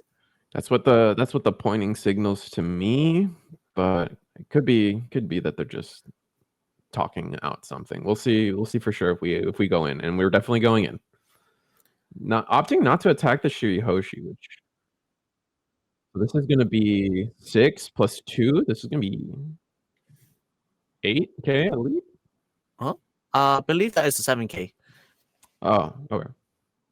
That's a 7K swing. It's a 2K effect, body, I think. Okay, yeah. It's a 2K body effect as 2K, I believe. But we got a Paraspero in response to that. We got to pitch a card though. Yeah. So that is an extra body that Paraspero would then start attacking into bodies as well.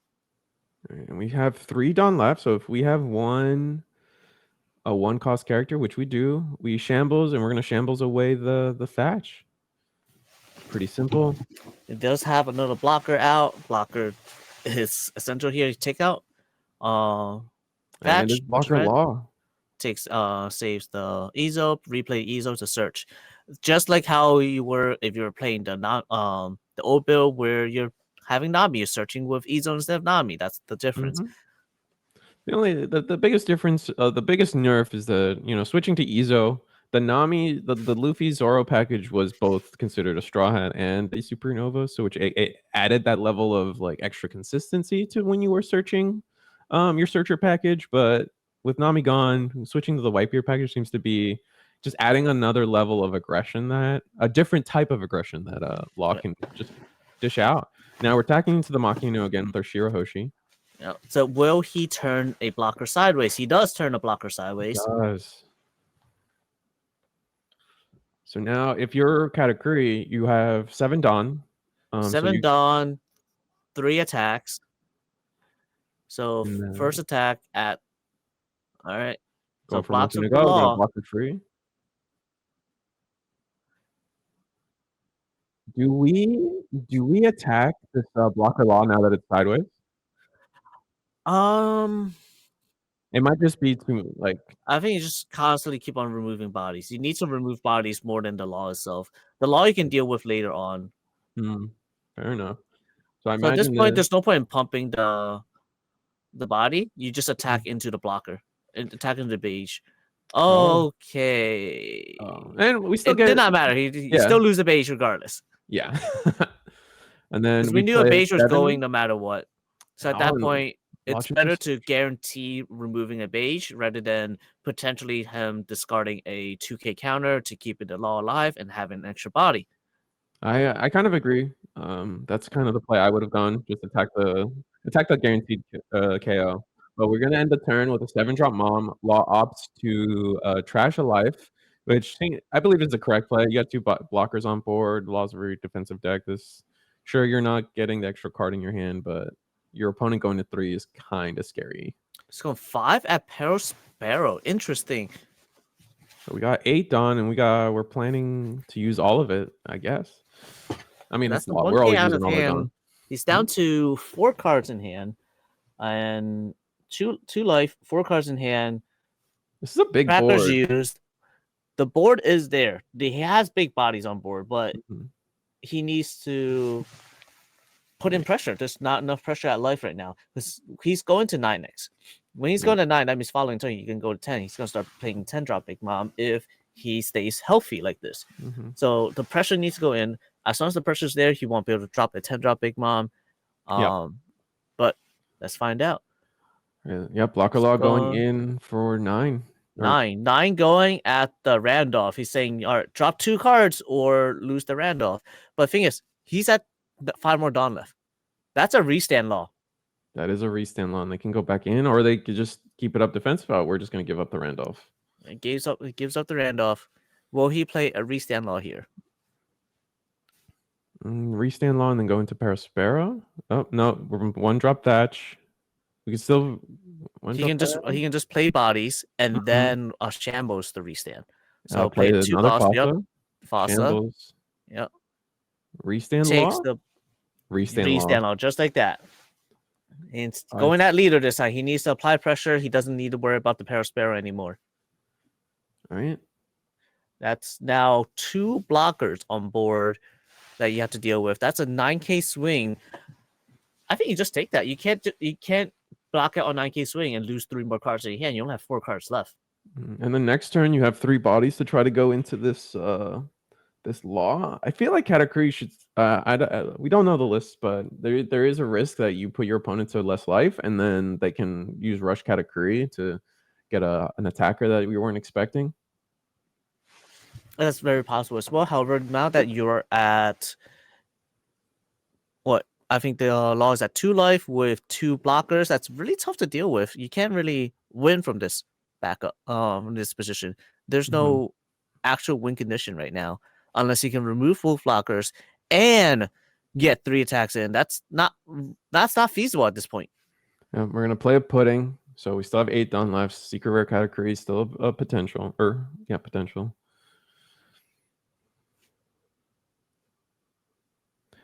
Yeah. And then we're going to find a Sanji, so that's a nice defensive card. I still feel like defending we went 9 into Randolph. I still feel like defending it once would have been better. Like you save a life essentially by doing that. Yeah, you lose 2 cards and the potentially 3 cards, and yeah. But like you also don't know what's in hand as well. So first we're going to 8K into the law. Yep. So that is 1 blocker. And then I think we go 8 again with our leader, or we're going to go 7 Espira into the blocker law once again. So that is a 2K from hand or the blocker. Yeah. I feel like I wonder if those I would, if 8 was enough to get the blocker up the first time, I would have done it. I would have done the leader again for 8 for the same Dawn commitment. Now another 8. This will eat up a blocker for sure, most likely, because he only has 2 cards left in hand, I believe. Yeah. Katakuri knows what their last life is, so they're going to check the law's life instead. Yep. He leaves it at the bottom. He puts it at the bottom. Yep. So an 8K, there's only 2 cards in hand. Blocker most likely goes. Now he plays the blocker Sanji to pass turn, right? 4 remaining. Yep, blocker Sanji. So law. So he has to get 2 cards, law. So let's see. He has to get through 4 attacks essentially with, I can't tell how many cards are in hand. I think 5 cards in hand. Yeah, Law was able to cycle a few. It was a 7K swing at the 6K law, so 7K at 6. All you need was 2 1K. So all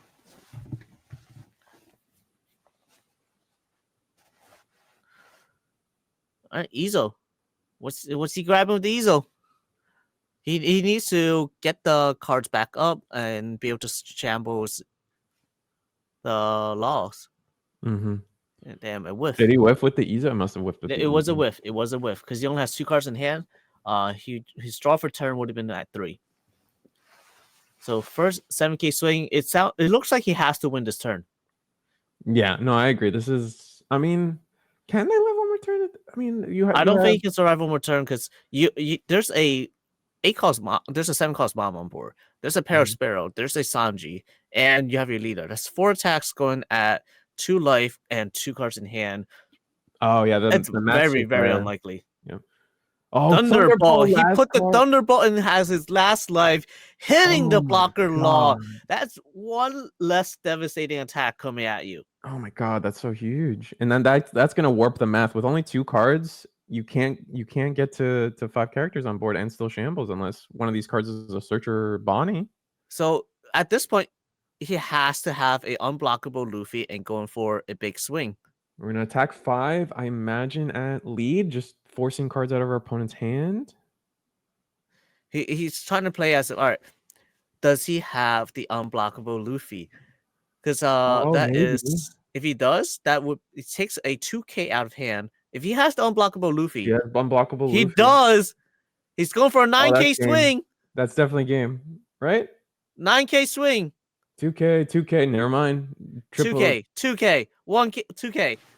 11, that is most likely game. Kato's probably taking a win here, right? Only 1 card in hand. Yeah. 1 card in hand. So the life has to be something really good. I'm gonna attack 7 at life.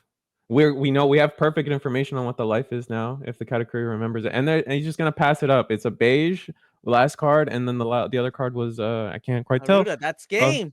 Katakuri Katakuri wins. Katakuri is our winner. Wow. Man, the one life that they checked for themselves too. That was smart. He was supposed to swing the 5K first to either bait out the blocker or bait out another counter from his hand to make sure, so he has less cards in hand before a full-on 9K swing with Luffy. Wow, that's crazy. I wasn't expecting that at all. Wow. That was really good. I mean, that Thunderbolt was placed by Katakuri, right? We checked our life early. I think it was almost the first. It was almost the first attack that he did. Checked his own life and immediately sent it to the bottom, and it paid off dividends. Wow, he was ready. He put that there, ready for the double swing late game or like a powerful swing late game. So you know what? I'm going to stop that big hit because I know what's there, and he played the roulette. He knew what he wanted to do, and he was ready. And then on top of that, he didn't block, which is like scary, but he knew what his hand was, and he knew he had enough counter for an all in with a unblockable Luffy, right? So yeah, he was ready for the unblockable Luffy. He played around it because otherwise, if he just blocked, all the opponent had to do was dump everything on the dash and swing instead. That's what we saw before with the pudding. When they just dumped everything on pudding for, and then they got the win. Yeah. So here we have the Law just getting KO by Thunderbolt and having that enough counter to make sure that you're okay for the unblockable Luffy. Like, what could have Law have done a little differently? Like, I feel like actually we're getting worried that are any of you's ready? We're gonna go talk to our champion. So swoosh it away. All right, I'm here with our champion today. I know probably still heart beating. Really, really close match, right? Yeah. Very, very close. And you, for people who jumped in halfway through, you put that Thunderbolt to the bottom, right? You knew that was there? Yeah. You found, I think it was like the first attack, it was on the top, you moved to the bottom, right? It was, I swung 9 first turn or second turn, and I saw the Thunderbolt and I put it on the bottom. Yeah. And I never touched my life after that. Yeah. And I know that it was, I think that was a bit of a decision, and because also, one, I would be tempted to leave it at the top, right? Especially against preventing them from starting up. But I think when you can, if I saw you move something to the bottom, I'd say, oh, it's a blocker's beige. I wouldn't think it's Thunderbolt, right? Was that kind of your idea? It was more so I'm saving it for when they play their blocker law. Yeah. So I actually intended to bring it up. So by the time that they play their blocker law and they shambles, I could Thunderbolt it then. Yeah. I just didn't have an opportunity to because he was real aggressive. Yeah. So I had to kind of like establish a board. Yeah. And then by the time, he's trying to push for game, I know it's there and I get rid of one of his blockers and hopefully push for game there. Yeah, for sure, for sure. How many laws did you play against today? I would assume it's still a pretty tough matchup for the deck, or? Yeah, honestly, this was the first law I played. Oh, good. Okay. In the whole tournament. So, but I have like a lot of practice in that matchup just from like locals and people in the scene help me out a lot. So, it's a very tough matchup, but I think it's doable. It is, and I would say, you know, were you expecting to see it at all today, or were you? I was. Okay. Honestly, I was, because I think it's still good post bans, yeah. but obviously it's not as consistent, and that's why I think now it's a little bit more doable. Gotcha. Before I feel like it could just like steamroll the deck. Awesome. Well, I know you got to go. I do want to just say thank you for doing the interview. Of course. And also, any shout-outs before we close out? Yeah, for sure. Shout out to Perfect Rares, all the community there, and also Psycho Turtle and all the SoCal locals. Nice, nice. Well, really glad to hear. And so the One Piece side of today is done, so I do appreciate you guys hanging out. We're not done for the stream yet, though. We're going to be spending a little bit extra time, but we have Digimon. We're going to start with round 2, so we only missed the first round of that. I think we have 7 or 8 rounds with that. We're going to have Risu and Human with us as well for that. So thank you, everyone, for stopping by for One Piece. Deck list will be on my website tomorrow morning. Congratulations for winning with Katakuri. Once again, putting him finally in first place. Finally. Only took like banning like 6 cards, right? So we're going to be right back. We're going to set up for Digimon. Thank you guys very much, and we'll see you guys in just a little bit. Ban the 10 drop. Yeah, 10 drop. Woo!